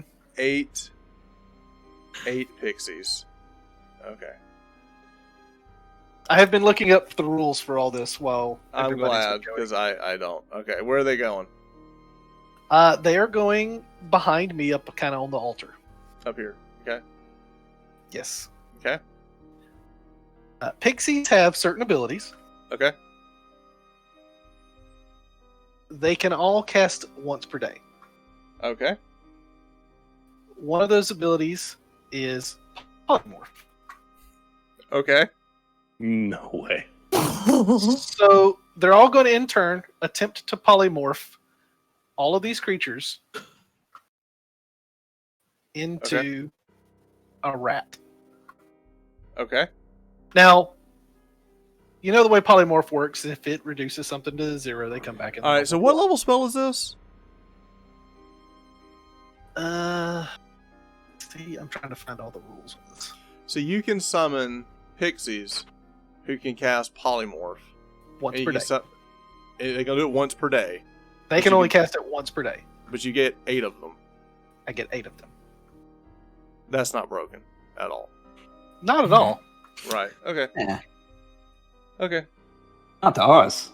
I mean, I'm looking all this up. I understand. I'll allow it, Trevor. I'll allow it. All right. So what's the save? And who are we going to first? Now I don't have like their stats. Their challenge rating 1/4 is the reason why I can summon 8 of them. Because they only have like nothing for hit points. All right. They have 1 hit point. Literally, I think they're like What's the almost- save on this? polymorph. I'm guessing it uses my spell. No, it doesn't. Spell DC is 12. It's the pixie. If I'm looking at the right thing. Charisma, it's charisma, and their charisma's 15. If I'm looking at the right thing. It's Spell 12, save DC right. 12. Once a day they can cast polymorph.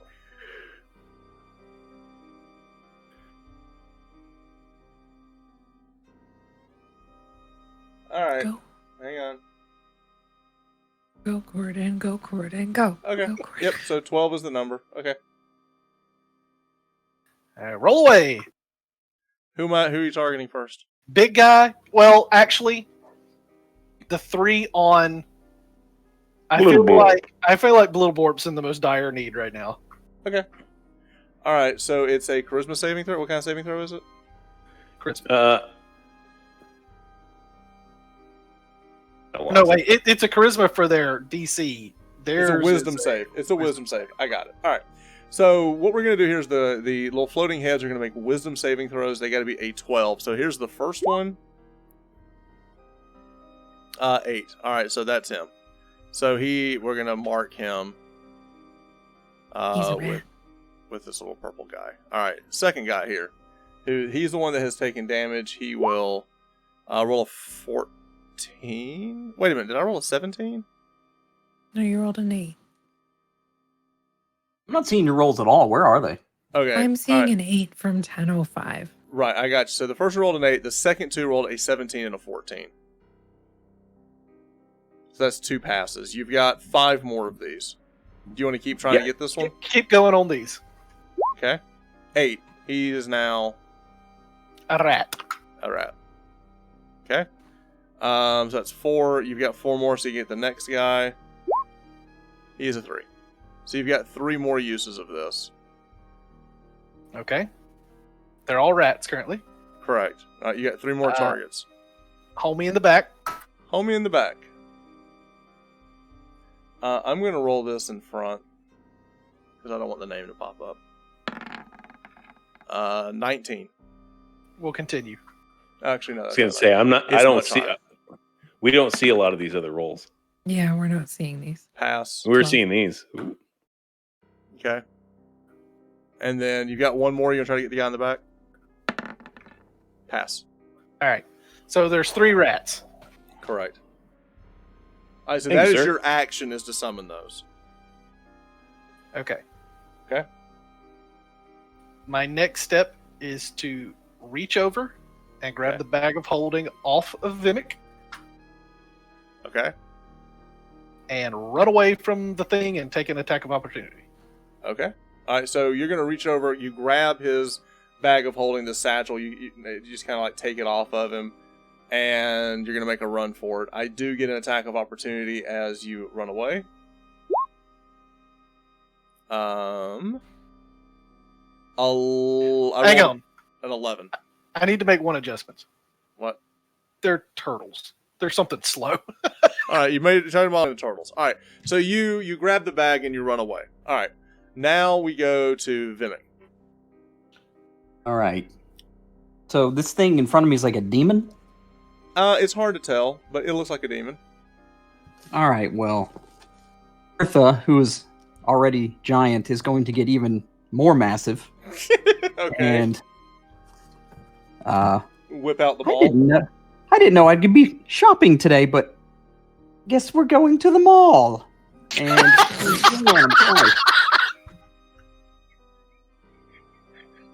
let's do it.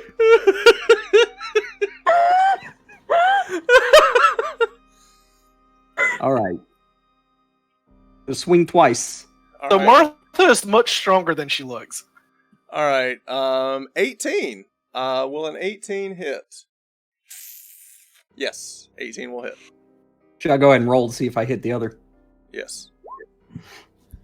I would like- the 16 will hit. Both will hit. Okay. I like this click to roll damage thing. That's pretty cool. Oh, did it roll damage too? No, it has a spot where you can just click it and it'll Oh, roll That must damage. be a nice. new update. Ooh, I don't think it did it. Did it do it? did. Yeah, it is. 15. You have to highlight it. All right. 15 damage on the first attack, and then 12 on the 12. other. Wow, that's a I'm lot going to of do an damage. extra D6 since I'm massive. Right, so that's 27 plus 2. So 29 damage. Okay? In the interest of transparency, I didn't laugh as hard as everyone else because I didn't get it. And then I'm going to action surge and swing Okay. again. And again. So 2 more swings. Go for it. God, I hope this is the worst thing that we're fighting. I have a feeling that's at the door. All right, so you rolled you get a plus 12 to attack. All right, so you rolled a 12 plus 9 is 21. That will hit. Roll your damage with your magic maul. 13 damage. Okay. If this thing didn't look like hamburger before this, it certainly does now. All right, Yep. 18 hits. Oh, hang on. A 13 and an 18 for the damage. Okay, Yeah. all right. So, Another 60. 31. So 60 total damage if I did the math right. All right. So you start wailing into this thing. That last maul, you cleave it across the face. It kind of turns, and you see like this blood come out of its mouth, and it turns back at you and starts laughing. Finally a challenge. Oh, finally a challenge. Okay. At the end of the round, the guy in the back will make a legendary action, Yep, There it is. called it. and he's going to take 3 more Eldritch Blast at our friend Charlotte. Okay. Oh, wait. We did do the dragon. That's okay. Oh, that's right. What is it? No, it's on his turn. What's the dragon going to do? Go ahead and do that. He's going to hit the demon. The breath weapon? Yeah. Okay. What's my save? Dehydrate this beef jerky. It's a con save, right? I believe it was con, yeah. That's a fail. What is maybe it? not. Let me look. See that low? My con is crazy high, so maybe. Yeah. I rolled a 6. I get +5, which is an 11. I think it beats it, but let me make sure. It is DC 12 con. He failed it. Yeah, wrecked. Yes, get wrecked. 4d6. Roll 4d6 as the little topaz wormling that could delivers the dehydration. It covers him and does 12 points of damage. And he Nice. also loses. Nicely done, Ron Popeil. He loses 5 strength, He loses 5 strength. Okay. which probably puts it like a mere 30 now. So Right. So He d- 60 or so 72 damage on your turn. 72 Vimak. damage. Yeah. And he just kind of shrivels down as all of this fluid just kind of dries out of him. And he kind of looks down at the dragon, just befuddled as his strength is beginning to leave him. Now we go to the guy in the back, and he is going to triple Eldritch Blast Anne. You know, that guy's dehydrated and his fluids are gone, but he looks ripped. Only one of That's them right. will hit. So is it Okay. going to hit you, or is it going to hit? So I have to beat an 11. Correct. I The tie need goes to the 11. That offender. means so there goes my last duplicate, but it Okay, doesn't there hit goes the me. duplicate. All right, Anne, it is your turn. You are now out of duplicates. Awesome. I'm out of duplicate. That's fine. Up I go. So I'm running up to him with my sun Blade. Ooh, yes, you are. booming blade, sun blade, Okay. on this guy. Yes, you are. Oh my god, it rolled a novel. It It rolled did. a novel. All right. So- it's the Dead Sea Scrolls. All right. So it rolled a 11. 19. So 19 will hit. He is not undead, so don't worry about that. And this is Okay. not a sneak attack. So radiant one-handed. Well, I would be doing it two-handed damage, would I not? I'll Like I'd be allow going that. at him. Yeah, I'll allow that. So 13. So 13 damage. Radiant, two-handed. Radiant Yeah. damage. So 13. Okay. And while I'm up, do I recognize him at all? I have a question. Here's the thing. You did 13 damage, but you also didn't calculate your booming blade damage. Booming blade is only when he moves. Not now. At level not 5, anymore. it does an additional D8 damage. Mm, So roll another okay. D8. And then You don't have 2d8 to if it upgrade moves. for your level. Right. So 15 15 damage. total damage. 15 total damage. And do I recognize him while I'm up there? As you get up to him, his entire face is just it's like a swarming maggots. Oh, that makes my skin crawl. What a worker. Okay, and then I'm going to disengage and go right back with Soto. And yell at Soto to go attack. No. Soto, we need your help or I'm going to die. I'm not that kind of cat. Let me see. Well, then back up and protect our gentleman back there, then. That is what I would ask of you, please. You gotta get him water. As you run back, he's like cowering down in the pool. He does reach up and ask, "Mighty Savage, please heal her." And she reaches up and he touches his little soft paw on your boot as you feel this radiant energy go through your body. And you're healed for 18 points. Cool. And he ducks back into the water. In the water? Well, he's kind of like ducking down in the pool. You can still hear the chant of Barnabas going in the back as the water begins to ripple even more. But now it is Blittle Blorp. Blittle Blorp. Am I still paralyzed? Yes, you are. Do I have a saving throw this turn? Yes, you do. All Save right, versus poison. Con save? Con save. You're up, but that is your turn. I'm gonna shake it off. Okay. I purge the poison from my body. That is true. That is what you do. You just, And you flex your fins, and that the toxic ooze kind of moves out. You look around as these little turtles are kind of scurrying away from you, as turtles scurry. I've turned them into turtles somehow. All right, and now it is the big red guy's turn, and he is going to attack Vimak. Here's the first attack. It's a 3. What's your AC? 18. That's going to miss. Second attack. It does have -5 strength. I know. And, all right, so he tries to swing at you twice. He misses both of those. That's his turn. That's all he's got. The weakness is really affecting him. The turtles will turtle. And then we get to the guy in the back. I think it's time to pull it out. All right. He is going to cast a spell. It's going to be it's a con save. So everybody needs to make a con save that is in the room.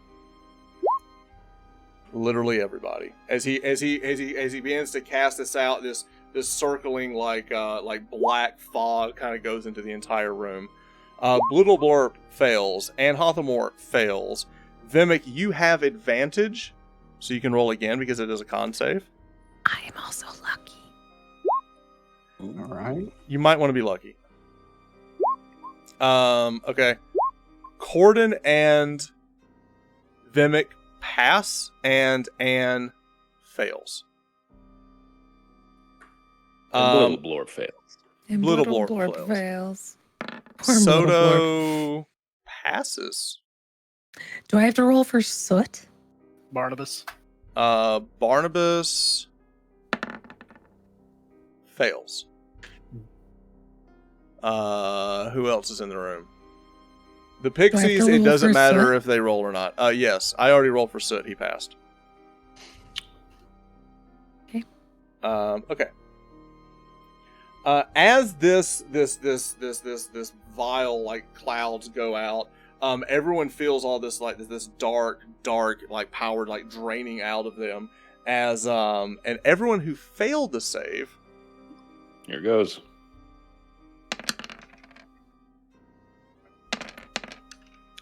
Take 24 points of necrotic damage. Everyone who failed it. If you passed it, you take 12. All right. Blittleblorp is down. Nah, Little Blorp ain't down. Because Vimak's gonna transfer that damage over to Yeah, the big red fella. Thank you, sir. Hang on, I have to roll for the big red fella too. Oh, so he has to roll against it too? Yeah, he passed it. And I meant but Sut, not Soto. He does take 12. So Soto took 12. Do the turtles? The turtles too. The turtles are down. All of the pixies are dead. So are the turtles now back to the brains? Any damage over 0 puts them to 1 if it would kill them. All right, they're at 1. Okay. Okay.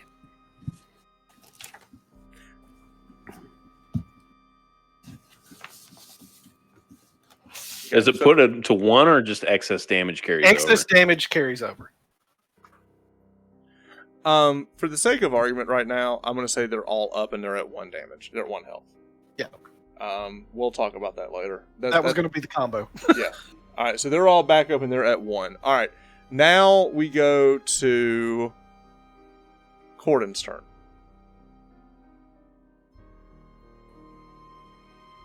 Magic missile can only have 1 target, correct? Hang on. It's per missile, I think. It's Mhm. 1 target, but it all goes to the same person. So you can't go like 1-1-1. I think that's how that works. I can't remember. I'll look it up. Each dart hits a creature of your choice. Oh, yeah, okay, yeah. Nice. The I know rogue, what you're doing. yeah, it's going to take care of this before. All right, so it what does becomes this a look like? problem. This is the first time you. So you're reaching into your robe of stars to pull magic missiles out of it. Actually, you're going to see them come to motion, and then they're just going to fly off the sleeves and come flying out. Oh, out that's of so the dope. sleeves. All right. So heckin' cool. So I that don't know how will. many of it makes. It makes It's 3. It's the first level version of it. okay. All right, Oh, so that's awesome. they're all gonna be toast. All right, so you end up killing all of those. Yes. Good move, Wes. Beautiful. All of the pixies are gone. You know, we didn't roll for a little guy in the back. Actually, I wouldn't roll that. Danny would. Danny, roll for Topaz. yeah, Solstice. Run D20. Yeah. He takes 12 points of necrotic damage. Okay. Okay. That's Cordan. Now it's Vimik's turn. Hang on a second. Oh, this robe casts it at 5th level. Oh, okay. So you get 4 more of those. Is that right? It says 1d4 1, 3 darts, additional darts 4. So is that what, 7? Yeah, so you get 4 more attacks. So basically just roll 4d4 damage on somebody. On the thing in front of Danny, I guess. Okay. Alright, roll 4d4. So these missiles, you kill turtles and you shoot the other 4 at the other guy. End up doing another Nice. 13 plus 4. 4. So we'll do 17 total damage, which will put this at 101 total damage done. That's such a cool visual, though. Like all Okay. the That is- stars So flying all off of the rope. stars That's flying out so of the robes. cool. Yeah. And now we go to Vimik's turn. Before we get to Vimik's turn, though, I am going to shoot some Eldritch Blast over at... We're going to go at Cordan. I done pissed him off. Let's see. That's going to be 17, 14, and 11. I think the 17 hits you. My armor class is 18. Oh! Oh, hackles and jackals. You dodge all 3 of the Nice. maggot Eldritch Blast as they come at you. Can I flip him off as a reaction? You may. You may. No, he already used his reaction. Yeah, he did use his reaction. All right, Yeah, you can't Vimak, flip it is him now your turn. All right. Before we start, Solstice, roll a d6 to see if he recharges his breath weapon. Yeah.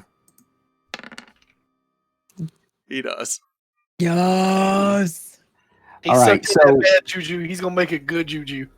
So just to make sure, the red guy took that 24 damage off of Little Blorp, right? Did you record the 24 damage? And you put it on the big guy? Yeah. Okay. Okay. Whew, this guy's scary. All right. All right, I'm going to swing. Okay. From the tip top. Get him. 19 will hit. Roll damage. Jeez, man. I don't think you've rolled under a... 18 will hit. Roll your damages. 13 and 12, so another 25 points of damage, makes it 150. Roll your extra d6 for your Giant's Might. That's another 6 damage. Beautiful. Okay. Alright, so that's 156 points of damage. That's your turn. You just keep wailing into him. At this point, you've knocked him down on one knee as the combination of the damage you're pelting onto this thing and also his debilitated strength has really knocked him down to the ground. It is now Solstice's turn. What is this thing right here? It's a well. I'm knocking him into it. The Crusher. Yes, you are. Okay, did I make a save for that? I don't see anything I about think it. you, It says if you just get hit, that's it. you move them 5 feet. All right, you knock him down with the first attack. The second attack, you bring it up, you hit him. He does fall back into the well, and he falls all the way down the well. Oh! Oh, well. All right, so I'm gonna, Massive Mighty Martha's going to look over at Thank you. I'm so glad you You had that ready. Oh my I'm god. so glad. All right, Massive Mighty Martha is going to look over at Solstice and go, cook, feed. Have him, Okay. try to cook this guy. Okay. All right. So he's gonna run. He doesn't have to get that close. He can get there. And Okay. I've got to make a con save. Yeah. Okay. I roll. Do you roll? What What do I roll? I have to make the save. It's 12 is the beat. Yeah, I Yeah, passed. it's DC 12. Yeah, I passed. All right, so you take half. Okay. So roll your damage. So 46 and half it. So 13. We'll say it's a 14. So I'll take 7. All right. So he's taking 22 points of damage. Okay. The end of his turn. This is the end of the round. Yeah, that'll be it. So. That'll be it. All right. So top of the round, we go to Anne.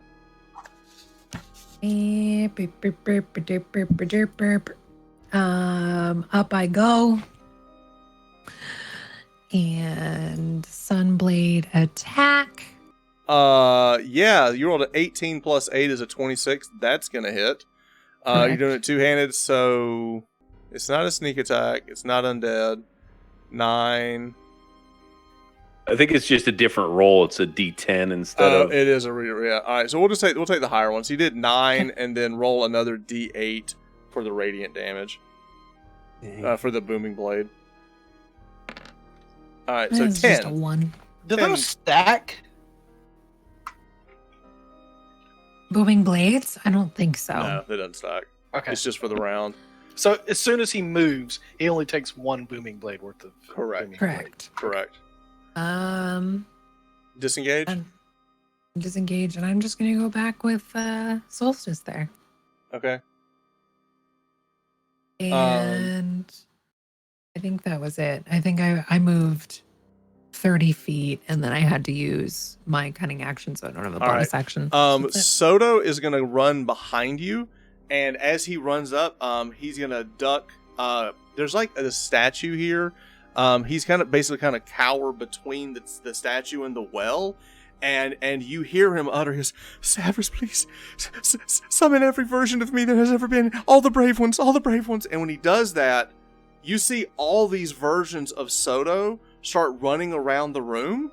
And some of them are giant, like Leonin cats with weapons, and they all start circling around the room. And you look over the corner, you also see what looks to be like a cat that's eternally falling into the well behind you. No! And Oh my and God. he kind of sneaks up and gets in range of this circular of cat death of all these spectral cats running up, and he will have to make a save versus the spiritual guardians of Soto. Most brutal Nice. cast of cat guardians I've ever seen. Right? Feline guardians. All right. And so let me get my save here. It is a wisdom save. Let me see if he makes it. One of the spirits falling down the well. That's so bad.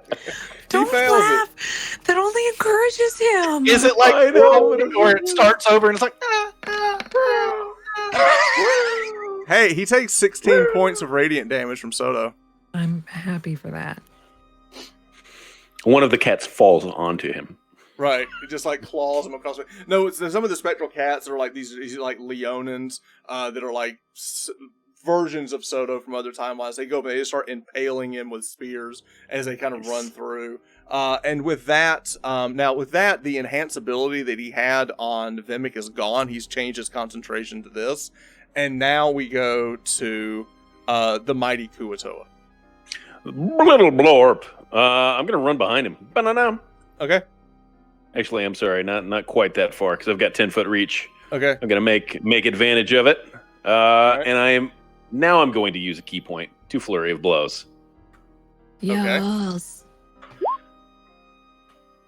I'm making sure it's rolling. Here we go. Yes, you Wait. are. All right. So. Oh my god, that was a nat 20. It is a nat 20. Yes. It is. Woo. All right, so your first attack, you roll a nat. It's going to be a force damage is 5, plus your crit damage is another 5, which is going to be 10 points of damage for the first attack. Did that not add my modifier, or that's with my modifier? That's with your modifier, yeah. Ooh. I don't okay. think. Yeah, Oh, it does. Oh yeah, the plus the crit. Plus. yeah.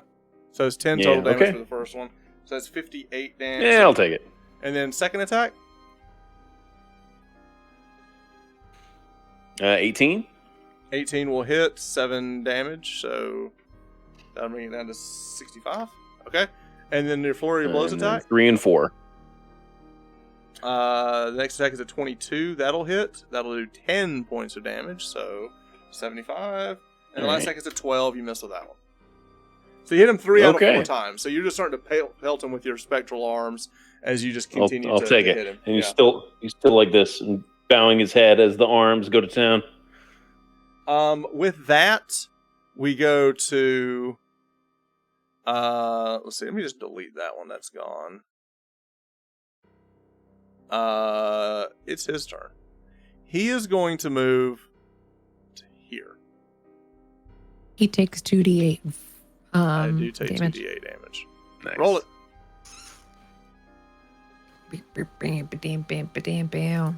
Bum, bum, bum.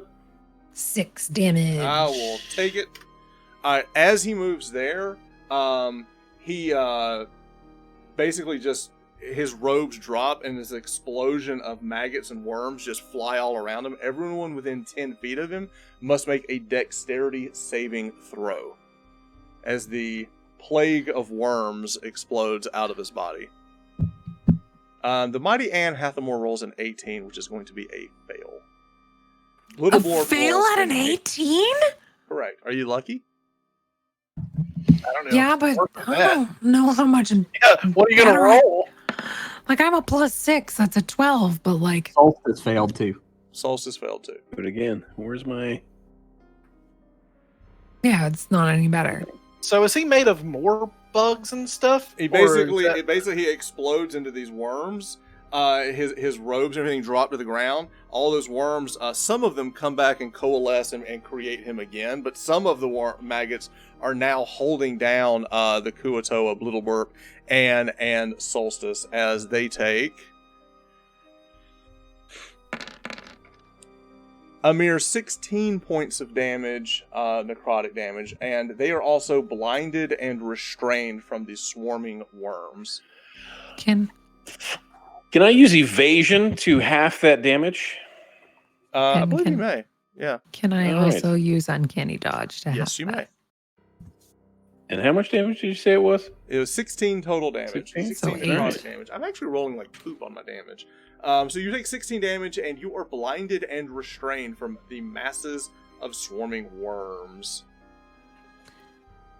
Are you wanting me to roll for Soot, who would also be on my person? Not Soto, but Soot? I'm going to say Soot is not on your person at this point. Okay. I'm saying Soot is away. Like, I think Soot would be back here, where you were. I just don't see 'Cause I Soot just- running up with you as you're hacking, or is he like in your? in my hood It's in your because hood, if I then, yeah, ever you need do. the help, Yeah, help. so roll for Soot, or he's going to take a lot of damage too, which would kill Soot. Yeah. So So he's got a 10 plus Soot is dead. 2, so he's 12. So He's Soot gone. go poof. For the second time in the campaign, I level up by killing Soot. Ding! The DM levels up. I hope But- that doesn't refresh his hit points in magic. All right, and with that, we go to Cordan's turn. Am I allowed to draw a line on the map with any tool here? What are you trying to do? I'm trying to draw a continuous line that snakes and basically does an S. So it goes through 3 blocks down, through What are you blocks casting? down. I'm casting Wind Wall. Okay. Ooh, yeah, there's a little tool right below the arrow that says freehand, and you can draw with it. So the wall is going to be shaped like that. Okay. It's one continuous line. Okay. All right. A wall of strong wind in the ground at a point you choose within range. You can make the wall up to 50 feet long, 15 feet high, and 1 foot thick. You can shape the wall any way you want to. So basically, I'm wanting the wall to kind of get as close as possible. Basically, make it about 3 foot thick after it snakes around. Okay. When the wall appears, each creature within its area must make a strength saving throw. The creature takes 3d8 on a failed and half as much on a successful. But there's another line here. We'll wait on that one. So He let's see failed. if he makes the saving throw. He Okay. failed. The strong wind keeps fog, smoke, and other gases at bay. Small or smaller flying creatures or objects can't pass through the wall and Maggots. fly upwards, like bugs and maggots and worms That's fair. and cloth. Okay. Loose, lightweight materials brought into the wall fly upward. Is that what Okay. you're getting at too? All right. So, a couple things.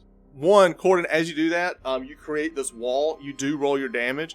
You do notice that the essence of his target seems to have rejuvenated him from all of the people that he hits. He's kind of like standing more upright as he has rejuvenated himself. The damage of the wall does hurt him. And you do see some of the maggots and worms flying around, but he still is able to coalesce into himself. But he does take the damage, and the wall is still up. More importantly, he can't explode out like that because it can't pass through it. Understood. Okay, So 3d8, I'll roll it. go for it. 19. All right, 60. Okay. All right. I don't. What can I do as a bonus action? You can take one of your star forms. Yeah, I'm gonna shift to. Is it? How hurt are we? I'm pretty hurt. I'm real. hurt. I'm gonna. Okay, I'm I gonna was like- shift to chalice.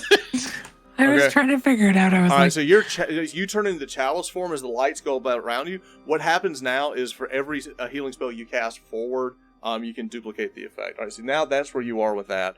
Now we go to Vimik's turn. All right. Does Solstice get like a save or anything to get out of whatever it is, or Yes, he does. what? It is a dex saving throw to get out of it. Okay. He is still in it. All right. I'm going to.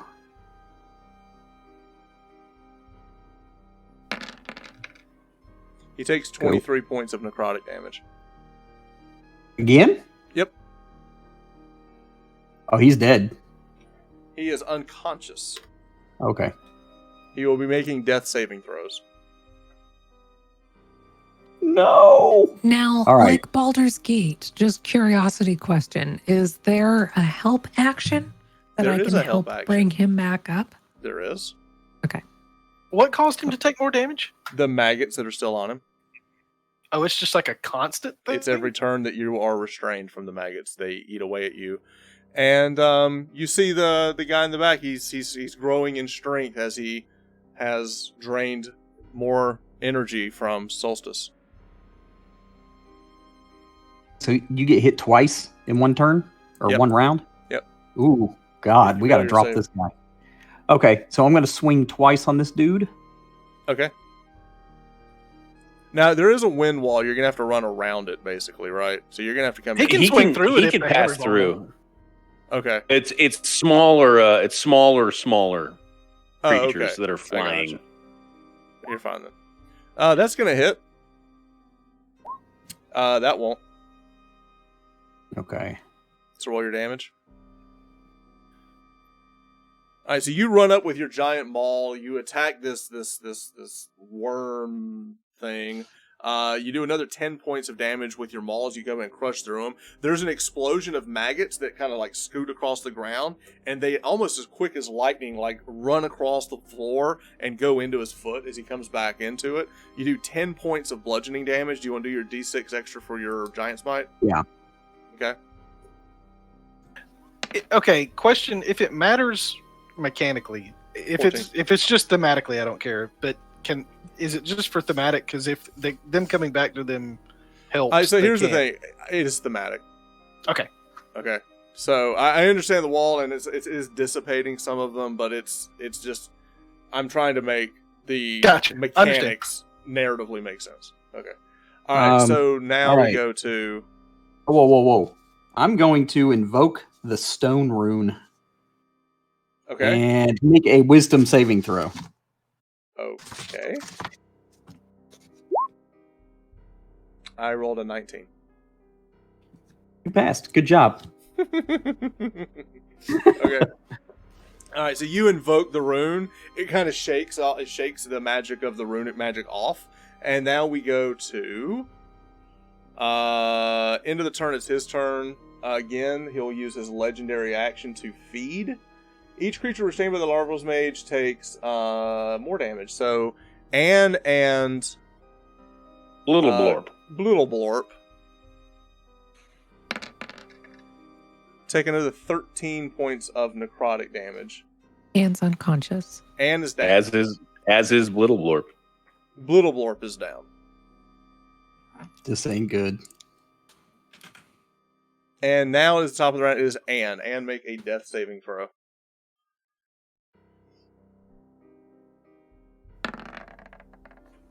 Pass. That's a pass. That's a pass. All right. So you are stable, and now we go to Soto's turn. Little Blorp will fail. Soto is going to reach over. Actually,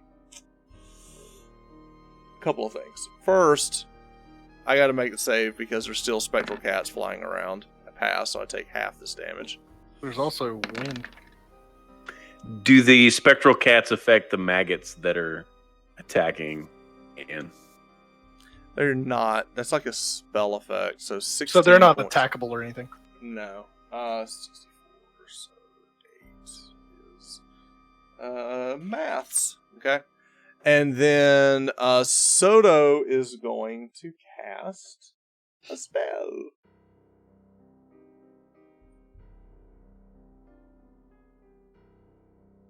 Where's it at? Where's it at?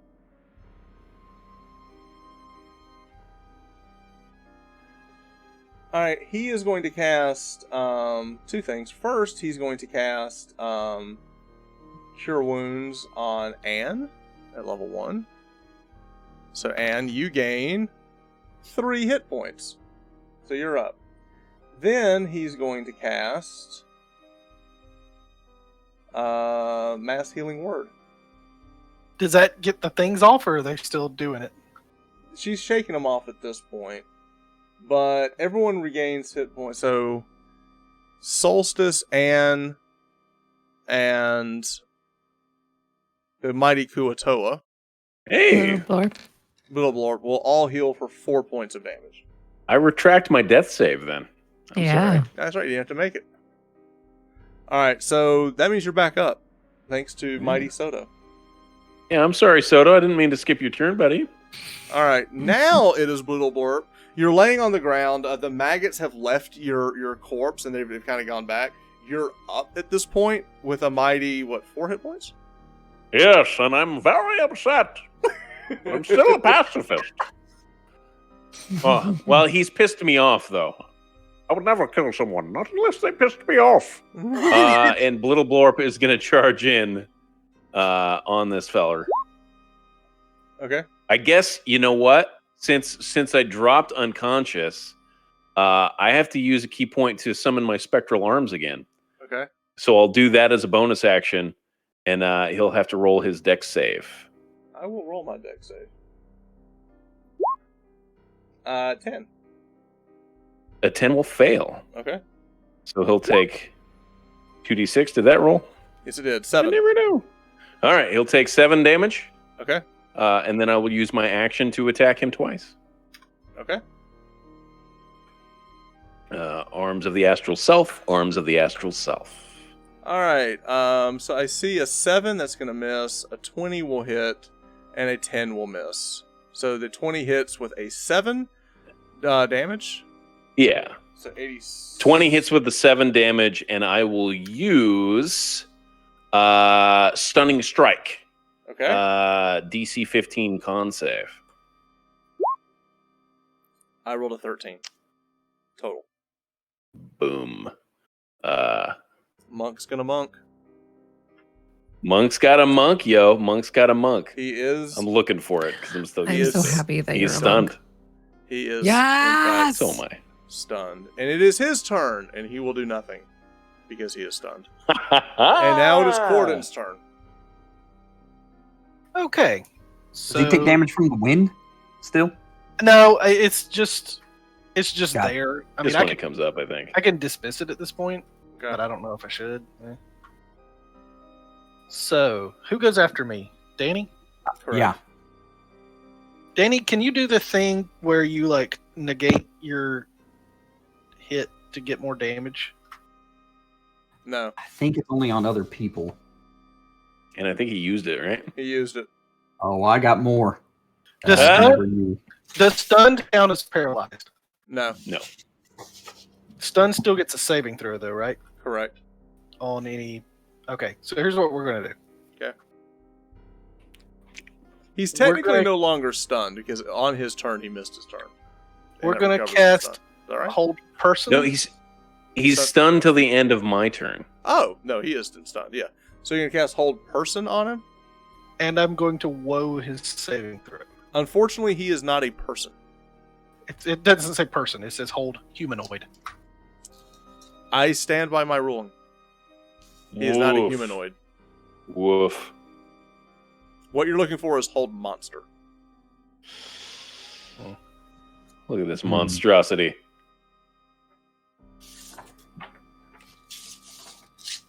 Well, I guess I just cast it for nothing then. No, you don't have to cast it. You don't cast it. Cordan would have known that. Wes, maybe not, but Cordan knew better. Okay. So I'll let you retract it. What a nice guy. I, as a player, got tripped up by that one time, and I think Laz was in that game. I went to Hold May have Person. been. I don't remember. I went to Hold Person something, and the DM was like, "You're looking for Hold Monster." I was like, "Ah!" Ah! What do we got? We got a 4th level guiding bolt. Oh, yes, you do. Oh, yeah, you do. 11 will miss. It's a hell of a miss. That's a hell of a miss. There's a giant crater in the back of that wall. Okay. So his dex doesn't cause him to be missed by that, does it? Oh, attack rolls against the creature have advantage. Oh, so roll again. So that it's not an 11. It's actually It's probably worse. Better, better, better. I hit the. you hit the spell. Yeah. I'm just gonna roll on the. Yeah, just thing. roll it. Yeah, because we'll Yeah, keep the roll 17 20. So it's damage. plus 6. Roll it. 24 is way better. So 18 plus 6 is Nice. 24. Go ahead and roll the damage because it's fun. So it's 4, 5, 7d6. 6. Roll your Jeez. 7d6. Because There's not a number for that. I have to roll twice. Yep. Oh man. Dang it. All right. So 21 plus 30. Plus, what's your No, that's just straight 30. That's it. It's 30 Okay. radiant, and the next person to attack has advantage. noise? All right, so you have advantage because he's stunned, and you have advantage because it's just advantage. All right, but you hit him with the guiding bolt. The bolt shoots through him. It burns a hole through him. You see all of these worms and maggots just disintegrate under the intense heat of the guiding bolt. And now it is Vimik's turn. All right, so he's stunned. Correct. All you get right. advantage. Yeah. Let's do this. You know what we haven't seen yet tonight? Oh. Subtract one of those d6, whichever one you want. Okay. Because I did that wrong. I thought I had another spell level. That was 3rd level, so it's 66. Okay. It's fine. I don't We like good? fudging. Yeah, I take down one of the low dice for your honesty. All right, 15 and 23 for the first attack. That's going to hit. Ooh, that's a Second- natty. No, it's not. 20? You The- rolled an It's 11, 11 Oh, plus it's 11 9. plus 9. I'm sorry. I'm an idiot. But both Yeah. attacks did hit. So you take 18 and then 9. 18 and 9. So Nice. 27, and then also roll your d6. So D6. 27 plus 114 is going to be, help me out with math here, 130, 141, 146. Still up. All right. All right, I'm going to... All right, so you Um, attack with them all twice. You're just chucking it. Every time you hit them, there's an explosion of maggots and worms going everywhere, and it just keeps kind of like trying to reform every time you hit it. All right. I'm going to move him with Crusher. Okay, Diagonal here, to the top right. No, top right. there. Okay, I'm going to croquet this biatch into the well if I can. eventually, Yeah. just keep moving. Just keep. Actually, yeah. So you hit him one and move him over. All right, and now it is the Kuatoa's turn. What Oh, about wait, Anne? Solstice. We're skipping me. Oh, I apologize. Top Well, of the Anne's round. not here. Charlotte. Charlotte. Charlotte's here. It is That's Charlotte's true. turn. You stand up as you see all the little maggots run back, as you see Vimik just like maul this thing over and push it over. So you're standing there, sunblade in hand, the thing is right in front of you. You do get advantage on the attack because you are flanking it. So the first time you actually get to land a sneak attack. So roll your attack with advantage. And Sunblade, booming blade. so when he moves. Right. Are you casting that, or does that just happen? She's casting it. It's a cantrip. Oh, cool. Casting it. Nice. So we have a Okay, so that's the first attack. yeah, I'm confused by it, but okay. It didn't roll with advantage is what it didn't do. Okay. So you I'll rolled a try again. 15, so try again. That's a much bigger dice roll. Dang. A That 28. that's a crit. That is a crit. Plus 8. That It is. is a crit. So And you you get sneak attack So- damage now, right? yeah. Total damage is going to be 30. It already adds it up. Oh, So look, sneak how it- nice of him. Sneak attack is 19. And then she rolled another. Yeah, so it's 31 total damage. Correct. All right. And then roll another D8 for booming blade. And that's plus another 4, so 35 damage with the one hit. What does that look like? Yes! Yes! Ah! I want to slice it in half, sending all of the maggots into Cordan's wind wall to like them all be smooshed. Okay, so you Like a cut through disgusting with the bug. sunblade. It explodes. All of the maggots go. The wind just kind of pushed the maggots all over the place. As the maggots move around, all of the spectral cats go around and just start chopping all the random maggots around the room, making the end of it. In the back, you hear this voice go, "Come quickly! The portal is open! Quickly before more show up!" We go quickly. Okay. Do I see any loot? You do a quick quick look. You look around. All We'll you check. see is like maggots and a robe covered in maggots. Do you want to grab the robe take covered in maggots? Do I grab the robe? Yeah. I grab the robe. All right, so you just like you grab the robe, you like shake it. Prestidigitation. And I'm shaking it in the water as I Prestidigitation. go. Prestidigitation. Prestidigitation. All right, so you're just trying to get all the crap in the mug off. All right, so everyone runs. Barnabas is there, the giant turtle on his staff, saying, "Quickly, quickly, come, come!" You all run and just barely make it out. You teleport, and in a blink of an eye, you leave this scene, and you're back. Well, never been here before. You're at the dock. You see the dock in the distance, but you're standing at the foot of this massive a lighthouse, and you see some people moving about. And you see people looking around as you just entered in to this area, and you look around, and people are kind of looking, where did y'all come from? So everyone's beaten and bruised and ready for battle, and you turn around and look, and all of you are here minus Barnabas. And with that, we'll pick up next week for the Ta-da! next episode as you survived a very tough encounter. And we'll pick up next week for the next episode as you go in and try to seek the sage counsel of Arnux, the gold dragon, who supposedly, according to Darlaxle, is a friendly ally who is living beneath the city of Waterdeep. So went a little long tonight. Thank you so much for hanging with us, chat. Thank you so much for hanging with us tonight as we had a very scary combat. We had multiple players go down, but fortunately The whole they had thing was enough healing. spoopy. Huh? It was all very Disgusting. spoopy. It was spoopy, just spoopy. I have one word for this encounter: gross. Gross. Close. All right. So thank you so much. We will catch you guys next week as we pick up over on our Twitch channel, which is Rolling with Advantage 20. Be sure to go there and follow us. We'll also be uploading these videos still on the YouTube channel, so you can catch up on old videos as well. So thank you, everybody. Until next time, keep rolling with advantage. Good time. Thanks.